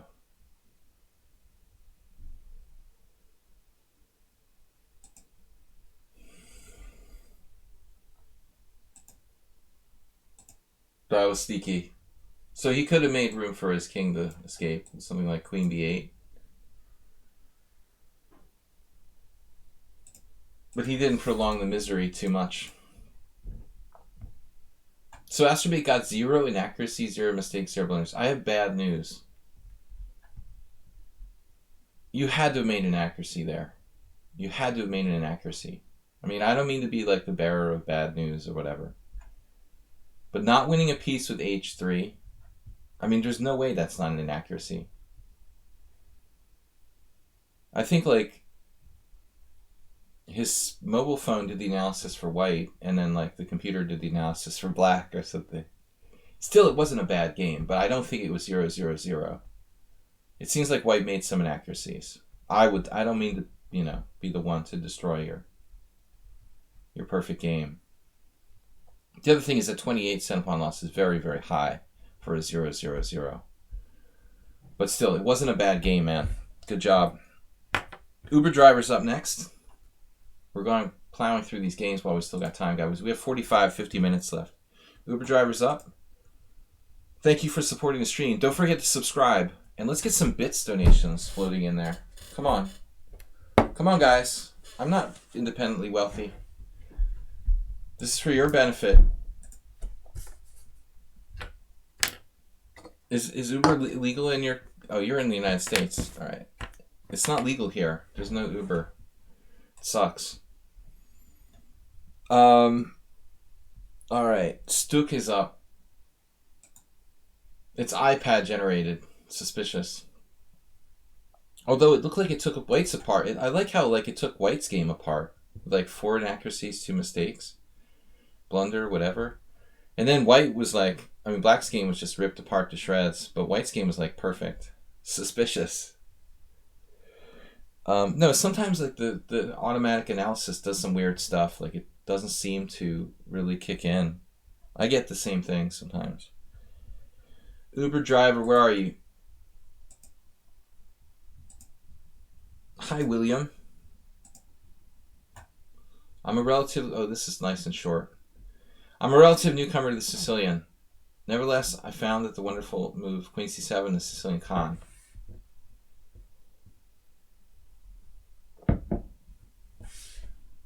I like him quick. Short, sweet, and easy to beat.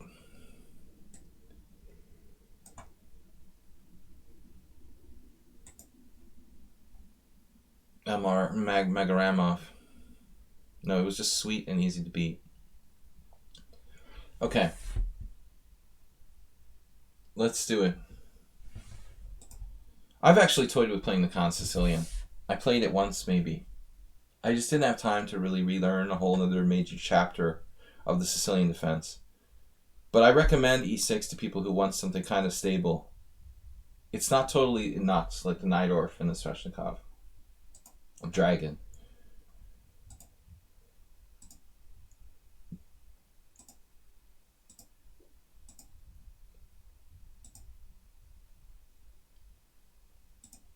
Did he say something funny in his comments there?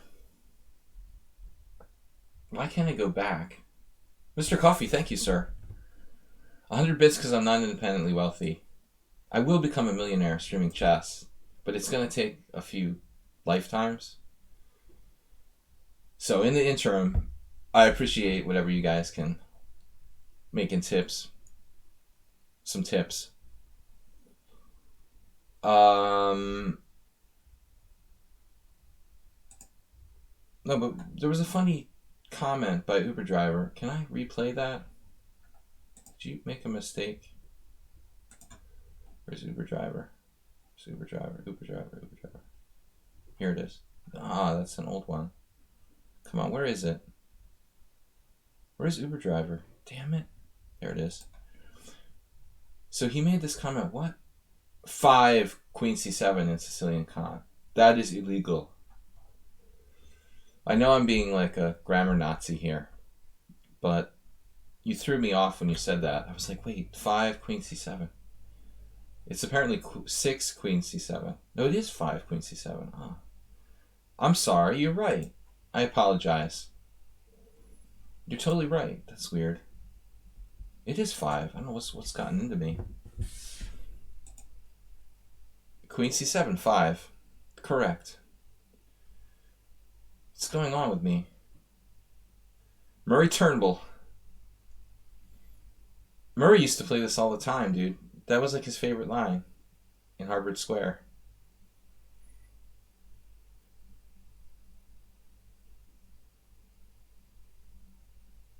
I mean, it's all the rage to play B5 now. You know, this was like considered to be like a patent mistake back in the day.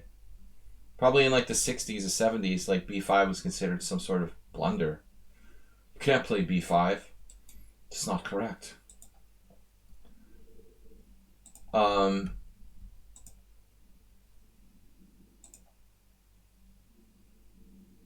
I never really studied this much. What did I study here?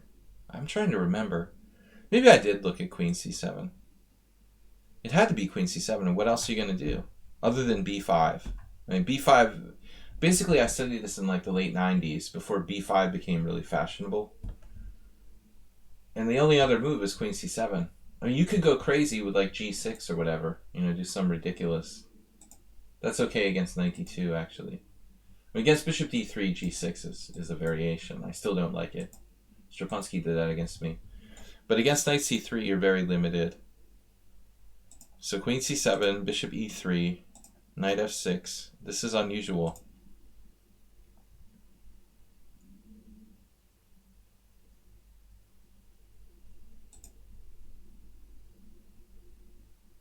I mean, I guess like Bishop E2 is kind of Karpovian. Bishop E2.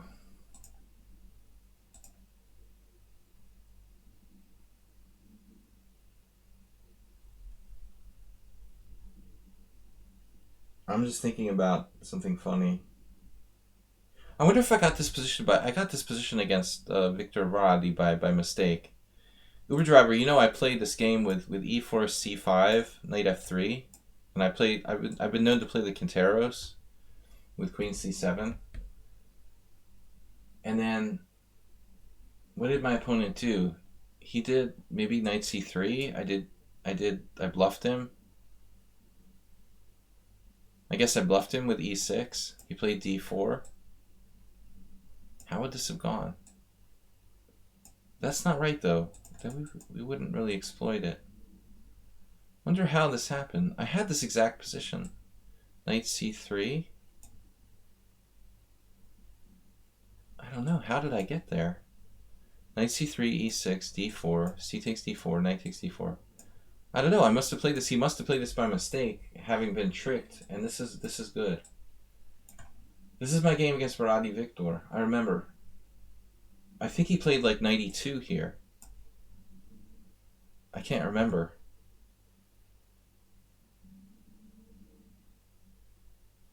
Yeah. But this is all a lie. You know, this variation, because like E6, D4, pawn takes pawn, Knight B5. Nobody knows that. It just doesn't work for black.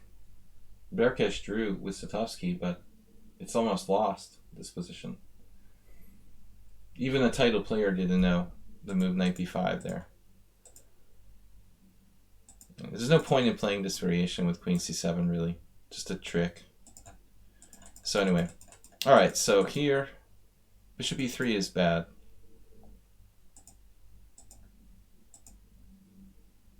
Yeah, now it's bad. It's worse.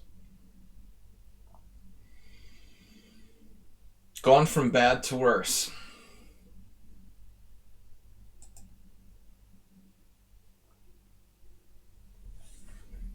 I think my friend Emil has tried to do this and make it work somehow for white. It looks bad.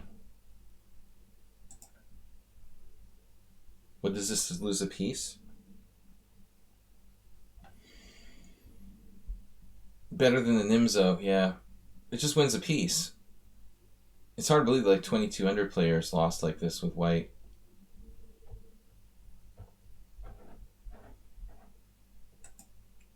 We're not. Yeah, I can't have an opinion. What is the Katalimov? I don't know what it is. What is the Katalimov? I don't even know by that name what it is. Yeah. Varadi Victor lost too. I think he played this and then lost horribly and slowly. Sort of painful death. That doesn't seem right either. It had to be. Like Knight F6, F3, and then like D5. Funny. Yeah, even Grandazniga lost with black here. Wow, that's ridiculous. I can't believe Nibor would allow this. This is terrible. Black is like better. Just a few moves. Funny, the engine doesn't agree. Wow. A3. Well, it's a matter of opinion, I guess. So bishop e4, queen d2 is a mistake. And now knight f6.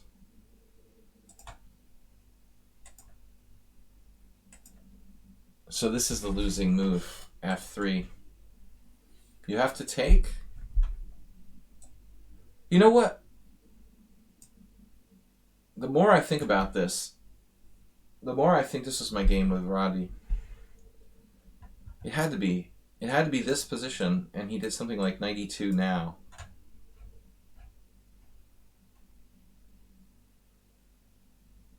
I think it was like this. It's unbelievable this happened in multiple games. Noel Studer. I mean, I think he played this. I'm pretty sure. It's hard to believe this has happened in multiple games. Pateni, 2016. Yeah, it really snuck up on a lot of good players. Oh, the Chon. I call that the Chon. I think it's okay. Warnaki. Hungarian Grandmaster Chon István played a lot of b6. How bad can it be? You know, it's probably better than the Owen defense, I would think.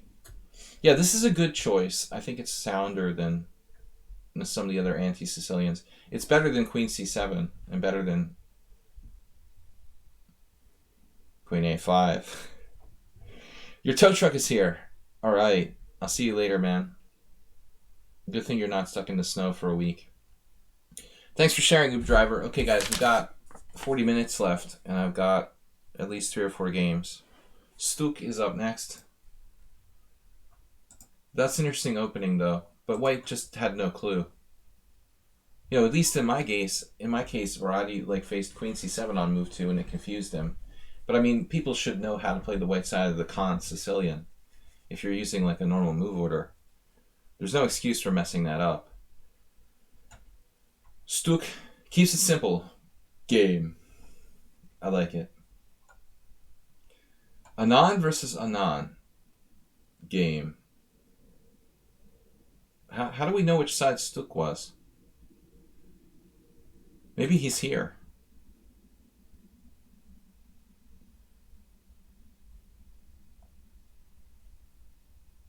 I like this highlighting message feature. It's kind of cool. It's a good way to use the channel points. I think it's a very cool thing. Because immediately my attention was drawn to Warnaki's comment. You was the winner. Alright, so the King's Gambit, d5, White takes, and now there are 2 ways to play, like a chicken or like a predator. There's actually 3 ways to play. There's this, the John Nunn Gambit. Maybe I'll try that next time. It's kind of like an in-between. That seems pretty aggressive too. Alright, so he plays the chicken move, transposing to the King's Gambit while avoiding all the bishop c4 lines, which probably aren't all that great anyway. E takes f4, knight f3, knight f6.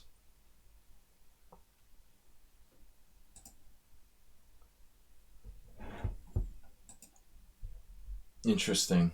So I'm not up on my King's Gambit. We'll have to ask someone on sound, because I think he was trying to learn the King's Gambit. Maybe we'll see him soon, but man, it seems slow to play c4 on the white side of the King's Gambit. I guess it's normal. I wonder if Spassky would have played c4.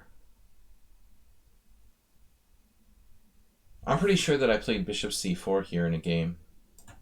Magnus has a game with that. I remember seeing this. And I had a game on the stream in that line. That's the main line. Classical. c4, it looks slow. Blavix would probably play b5 here. Somebody did. They played b5. I'm just kidding. That's a drug move. b5, dude. Get out of here. Give me those rating points. I was just kidding about b5. Unbelievable. Alright, so c6 looks logical, undermining the center. Now the problem is if you play d4, black will have some sort of check to develop quickly.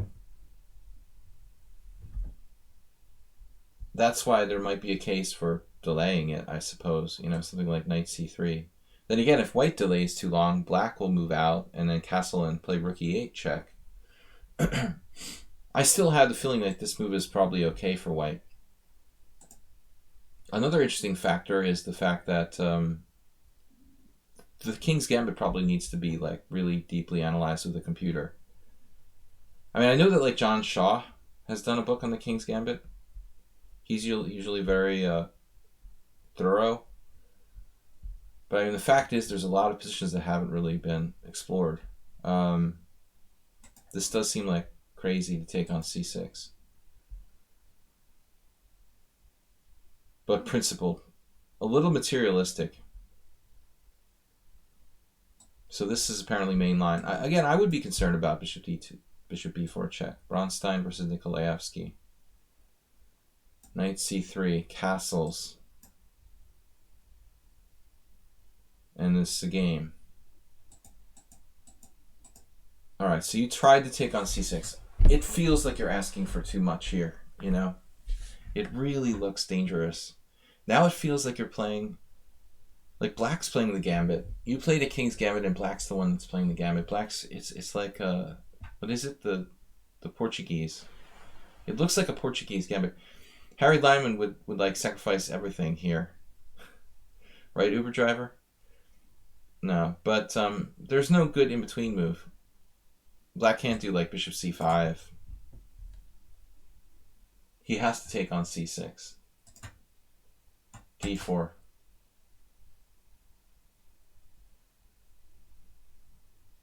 So Graffel played this once, and Savchenko in 2016. There's more than one Savchenko. This is the younger one. Wow, so this is critical. Bishop e4 check. Sorry, bishop e4 check. Knight c3. I mean, white wants to keep control of e3, for sure. Knight c3 is right. Now castles. And you're facing dangerous threats on the e line. You don't want to get your king stuck in the center if you can't help it. Let me turn off the engine, see if we can figure this position out without the computer. So the problem is if bishop d3, rook e8 check, and you're going to lose the right to castle. I mean, I would love to place the bishop more aggressively here, but the other question would be like d5. Again, I mean, this definitely deserves to be examined. I wonder if black has knight e4. Now, how would that work? This move, for example. I mean, I don't know that's the best. Man, apparently black's just winning. Wow. Easy for the computer to say.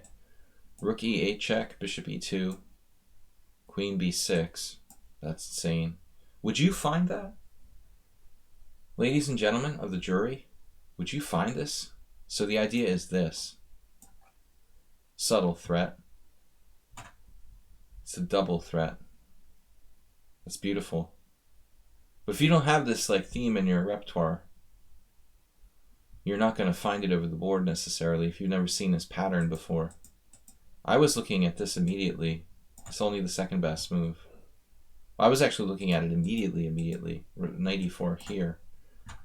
This is also good, but it's not 100% clear. Damn, queen b6 now. That's cool. And what happens on queen d4? OMG. So that's weird. You just win a piece like this. Damn. You're not even up a piece. The white king cannot escape from the grinder. Wow. There's a million ways for white to go wrong. All right, so that's just all my wasting time with d5. So it's really bad. He plays bishop e2. And clearly this is very, very interesting, but very, very parallel to a Portuguese gambit. Knight e4. Portuguese gambit, something like queen d3 is an issue, but then bishop f5, right? So we're just paying the price for taking on c6. Yeah. Now it looks like you have to try bishop d3, which is what you did. It's epic. Just lost. Ouch. Black played like an engine.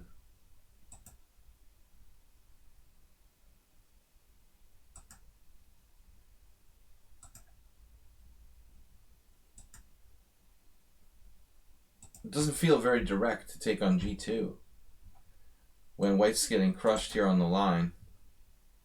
This looks like where we want to sink our teeth in to this crocodile.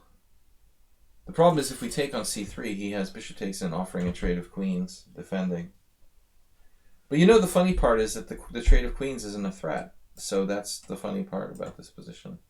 Just play this. That's kind of devastating.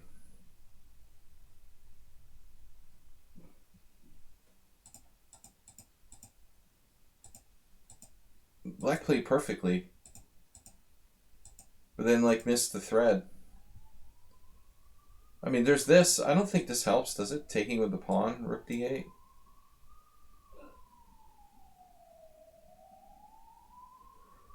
This move. And there's still no forced win. You'd have to find some weird line. I don't know, I guess this is good enough, yeah. Okay, what about this? You see, this is the kind of thing that Morphy would have seen that we don't see. This in-between move now, queen e3. Allowing this capture with check, king h8, and white's just lost. But if you think about it coordination-wise, I mean, this knight is a monster, queen and knight combination, it's over. Alright, so Stuk made one mistake. He played d4. I mean, played d takes c6. Now black makes a mistake with queen takes g2. Yeah, unfortunately, you missed bishop e4 now. No, that doesn't save you. Bishop e4. My head hurts. I don't understand. I don't understand.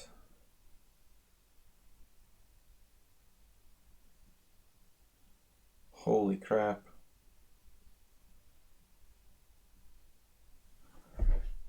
Wow.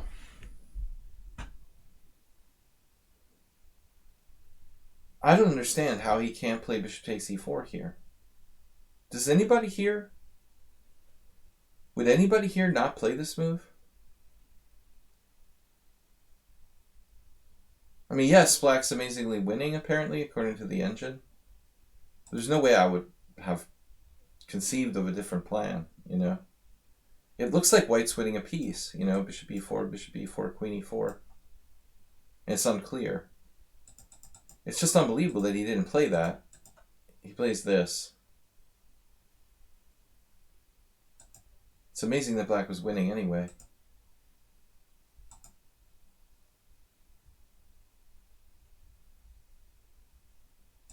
Wow. Confused the heck out of me. Now it's very weird.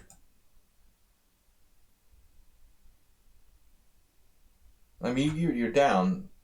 King position, bishop pair, a couple pawns, a pawn. But at least you're not completely hopeless.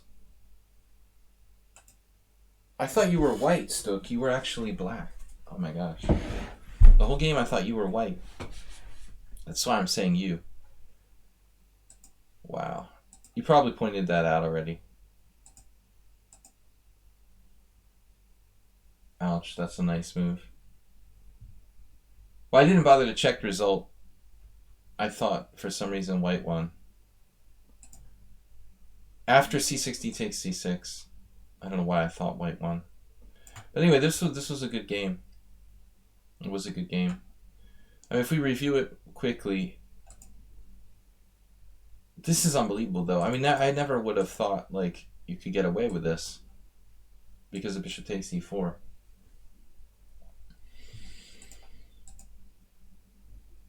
I think here you've got to come up with a better move. I mean, it's lucky that that works for you, but it feels wrong. You know, you've got all this focus just here.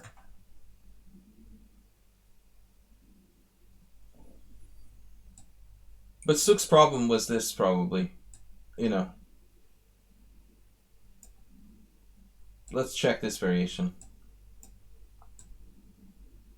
Yeah, there's nowhere to go. I guess this move. You're just winning a piece. It's bad for the average players to play the King's Gambit, man. Period. Exactly, Jim. You said it better than anybody. You got to have a concept of initiative and playing for it. Yeah, Morphe comes to mind there. All right, nice game. Haberbaum, Martin Kessler, and HTFP are the last three.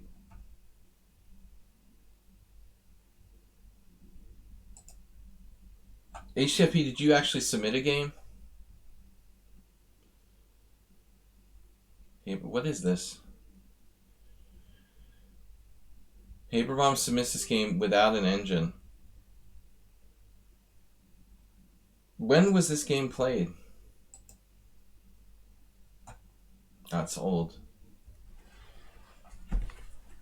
I mean, you know, Habu doesn't know, like, I told the story on the stream. He like, didn't know that, like, rook and bishop and rook pawn or whatever. What was it? Yeah, rook bishop and rook pawn, the wrong rook pawn. Didn't know that. He's a shogi. He was like the shogi world champion. So here he's playing black. I guess he doesn't play chess. I don't know.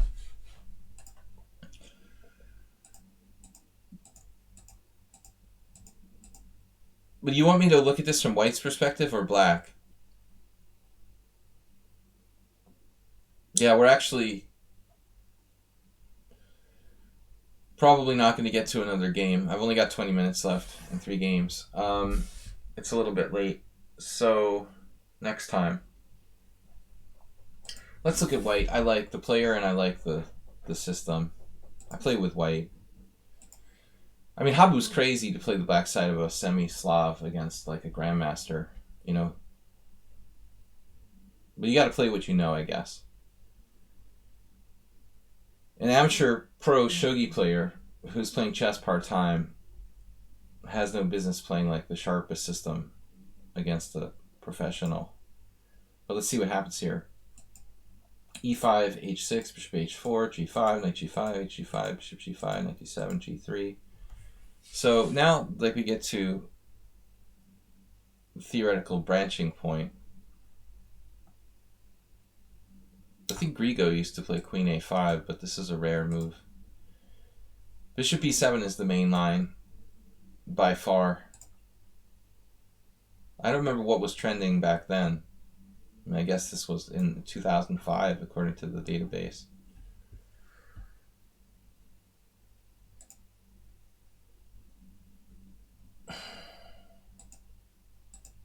I mean, this was popular back in the 90s. 2005 is pretty late. I don't know where this stands at that point, theoretically.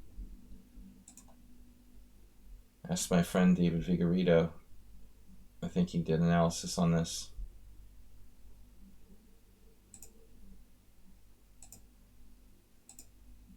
So it's all theory. You know what? I think I had a game with Peter Wells in this variation. Now that we mention it.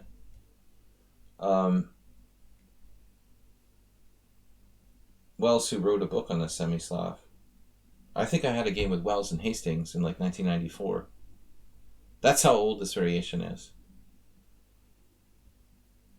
This is actually my game with Wells from 1994. But it was like, you know, commonly known theory at that time. I lost this position with white because I didn't know it as well as him. This is much later, though. I mean, this is 10, 11 years later.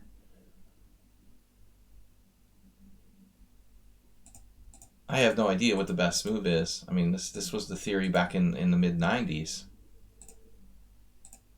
It looks like queen takes g6 is not played now, most commonly. It looks like bishop g2. I probably played this way. I don't remember what I did now.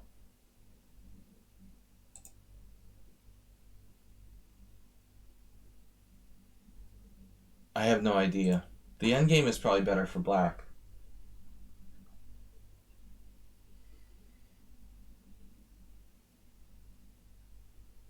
He has 2 pieces for rook and pawn. I still think this is better for black.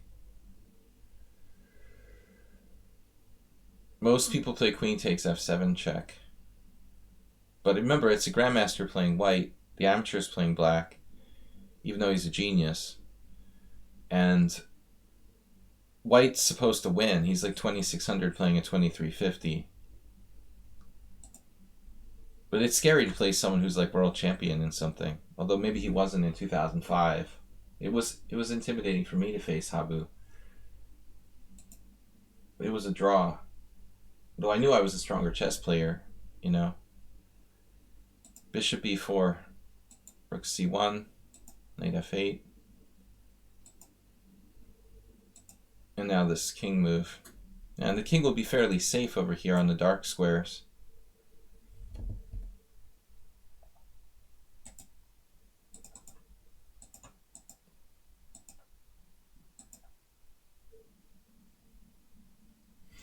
I mean, it's not such a great development to fix black's pawns. White's hope is over here with his own pawns. Also the pieces filtering in. He played a lot better than I did against Wells, Pelletier. It's funny, but I don't think it matters if the king's on g2.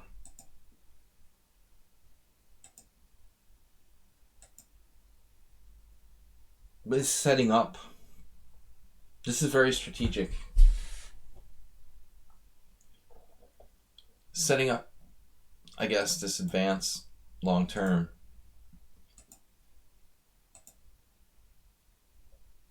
It's interesting how Pelletier manages to kind of negate the queenside majority while maintaining his own stuff on the king side.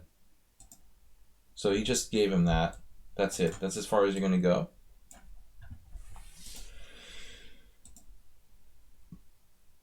And this has got to be a surprising move right here.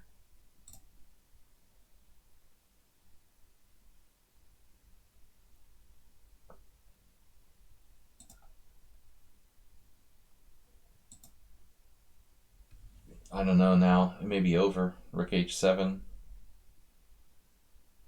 Not quite. I almost thought he had rook h7. But I think black holds on there. This move is a nasty little tactic. And now like rook h8.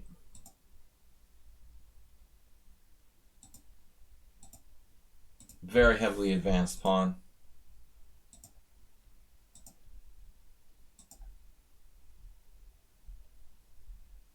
Habu correctly judging that he can get to the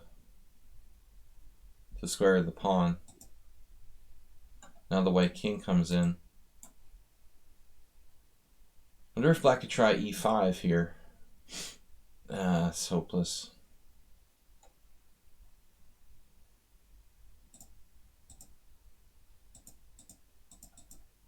I think it's lost.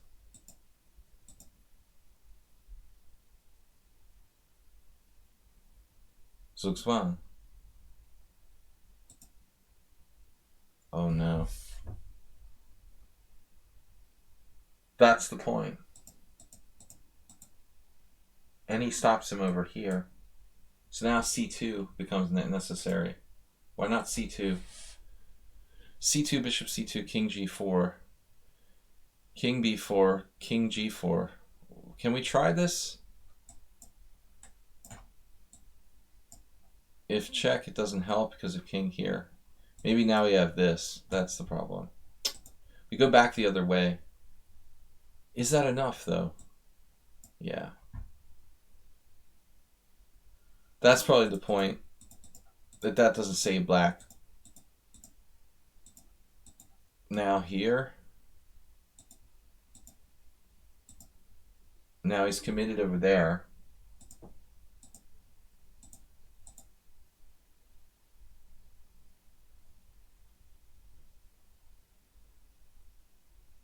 We get the king here. 1, 2, 3, 4, 5.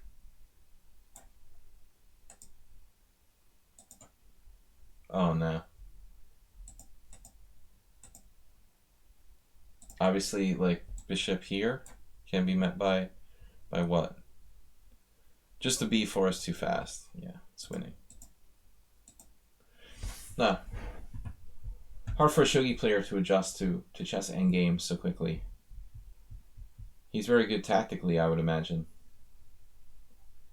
Bishop c8 was black's losing move. At what point? Here?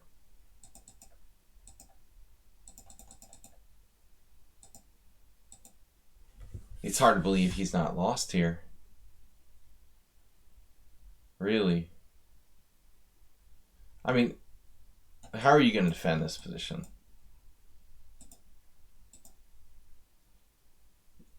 If you don't play bishop c8, what are you going to do? King f7, king e5? I mean, how are you going to stop me from penetrating in here?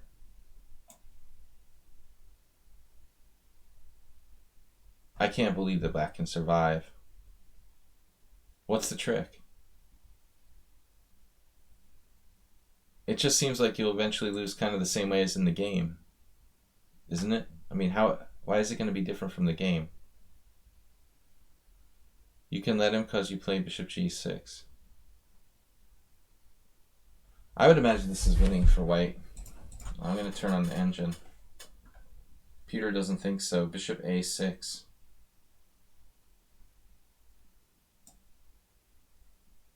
Oh, there's some kind of idea to come here, here, and here. That could alter the course of events.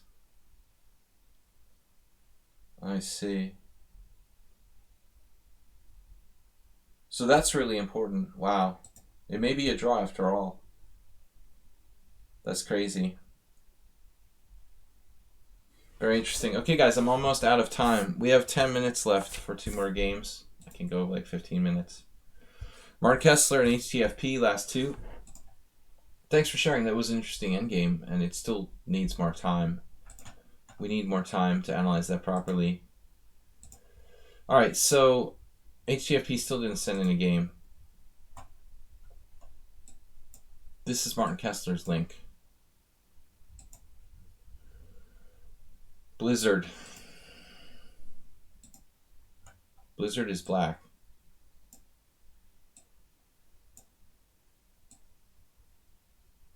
All right. What's the time control? 40-second increments. Okay. That's cool. I had someone suggest to me that that would be an interesting way to play like tournaments. Yeah, well, I think the endgame is too difficult to unravel in like 15 minutes, honestly, Slemon. Unfortunately. But we got some general ideas there. Bishop c8 is a passive move. Doesn't really do anything. It's surprising that black can hold that, but the pawn on c2, I mean the pawn on c3 is such an asset, you know? It saves him.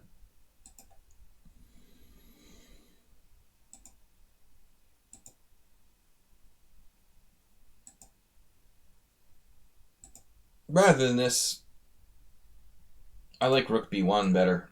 You know, why sacrifice the pawn when you don't have to?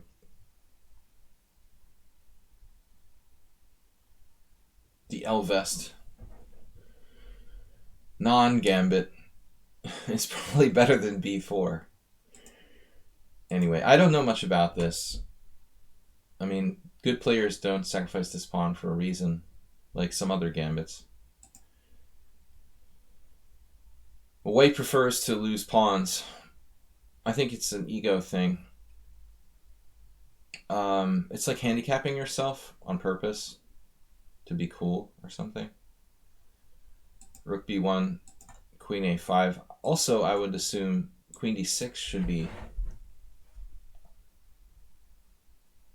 No, I figured we just come back to initial position. Queen d6, that would be my instant reaction.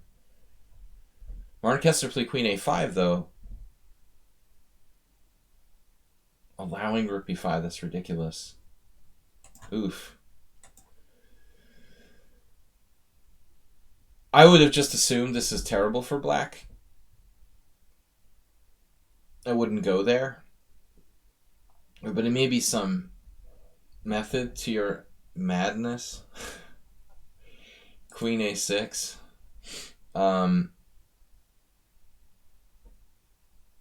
It's always good to have some special analysis in some unusual position. Apparently it's not that bad.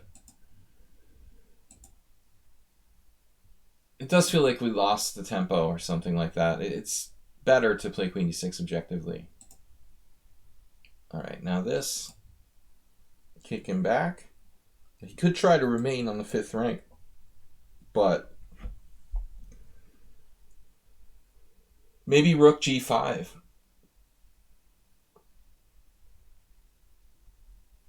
I wouldn't automatically retreat my rook back.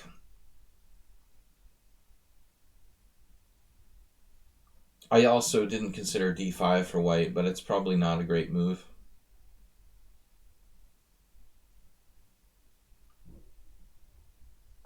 It feels like d5 trades off white's center for you. I mean, if you think about the position strategically, black really wants to trade off this pawn on d4. That's all that's left of white's center. So if he doesn't come up with some sort of tactical bullshit here, you know, he's going to have no center, which is probably what happened in the game. So this is like kind of coffee house chess. Although I don't really like queen e5. I don't know. My instinct would have been queen d7, trying to go back home. Queen d6. But queen e5 does buy time. It hits the knight. And you have the queen e5, queen c7. Are you the person who played like queen e6 check against me? Somebody did that against me. Queen e5, rook b3, knight f6, knight f3, queen, I don't know which is better, d7 or c7 or d6. White still has compensation. I still don't like the way he played. But you can't ask for too much. The Scandinavian is like a risky opening, so equalizing with it is a pretty good result. Though this move seems reasonable.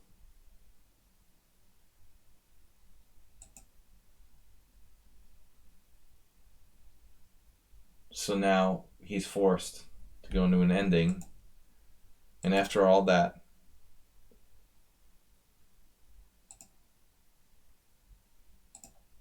I would have taken with the king probably. But I admit that it's not an easy decision.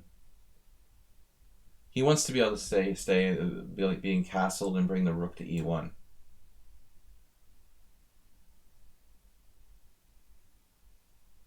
It's a difficult decision. And the problem is black would love to play bishop takes e6, but we can't because of rook takes b7. That's the only reason that white's not seriously worse here. You have to take this way. White's activity still compensates to some degree. I would prefer black. No. It's awkward. It's awkward. b5 is very weakening, but we got to do something. It's hard to suggest something better. I mean, I guess you could maybe play knight d5, but we need to get the pieces out, so I think this is okay.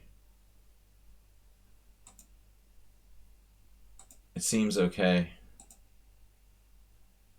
And now white has running out of stuff. He didn't want to lose his dark square bishop. There it goes. You further simplified. King e7 is a good move. He's got a triple attack now. Yeah, I'd rather not allow that. I guess we don't have a choice though. Knight g5. This knight d1 ended up defending f2. I like black here. What to do? If you castle, knight takes e6. f2 is protected. You have rook e8 at the end of the day. That's the point. So this is what Blizzard missed, I guess. Castles, knight takes e6, rook e8. Still, white could play bishop f5, but you're better.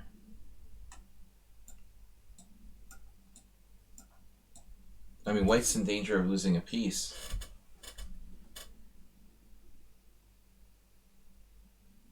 Yeah, I don't know. The engine gives c4. I have no idea. King e7 was a human move. Now you're going to lose the pawn back, but you should be fine. Maybe rook d8 here? I was actually thinking about this. So you have an in-between move, rook takes d1, if he takes on e6, but it may not work. Okay, it doesn't work. He can repin you. Alright, so this is sensible. And apparently it's a blunder because some really weird move here, but that's really hard to see. I mean, it looks like king d6, rook d3 check. Then you've got knight d5, so it's sort of a string of lucky moves that guards everything. Very easy to miss that. And so rook takes e6 check. Black is slightly better with a better structure. Now he's trapped. Trapped himself. Trapped himself. Loses a piece. Nice. Good game. Looks like a very well played game. It says you have one inaccuracy, one blunder. The blunder was not seeing king d6, which was next to impossible. And, you know, inaccuracy is nothing. So that was a really well played game by black. But I doubt that, you know, playing queen a5, queen a6 is a good idea. All right. So last game for today, we're going to quickly go over HTFP if he submits a game. If not, then not. HTFP, did you still want to submit that game? Where did it go? Is he still here? Maybe he left. If not, then we'll finish up for today. I wasn't sure, though. You'll pass for today. All right, that's it for today, guys. I'm happy to get out of here. It's time to eat dinner. I shouldn't be eating this late, but didn't have time today. So thank you for supporting the stream, Mr. Jim. Mr. Jim, the chip leader for the week, donated another 100 bits to bring it to 700. Mr. Slowhand, WJ Loof. Good he got out of his car. Alms on Twitch wasn't here today. Texas Time Monkey. Guys, please support the stream. Mr. Coffee. Where's Mr. Coffee? Okay, so I'm not up to date here. Mr. Coffee donated. And I don't even have it in the list. It's so sad.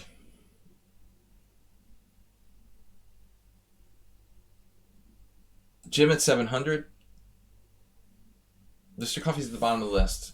WJ Loof, Mr. Slowhand, Alms on Twitch, Texas Time, and Mr. Coffee. Guys, please support the stream. Because it will take me several lifetimes to become a millionaire chess pro. I will see you. Mr. Coffee, thanks everybody. Thanks, Mr. Coffee, for being our mod. As usual, I know it's not easy being employed. Unusual for a chess player to be employed. I commend you. Anyway, from the Pond and myself, thanks everybody for watching, for tuning in. And we'll see you guys tomorrow morning. Bye-bye. Bye-bye. Thanks, everybody.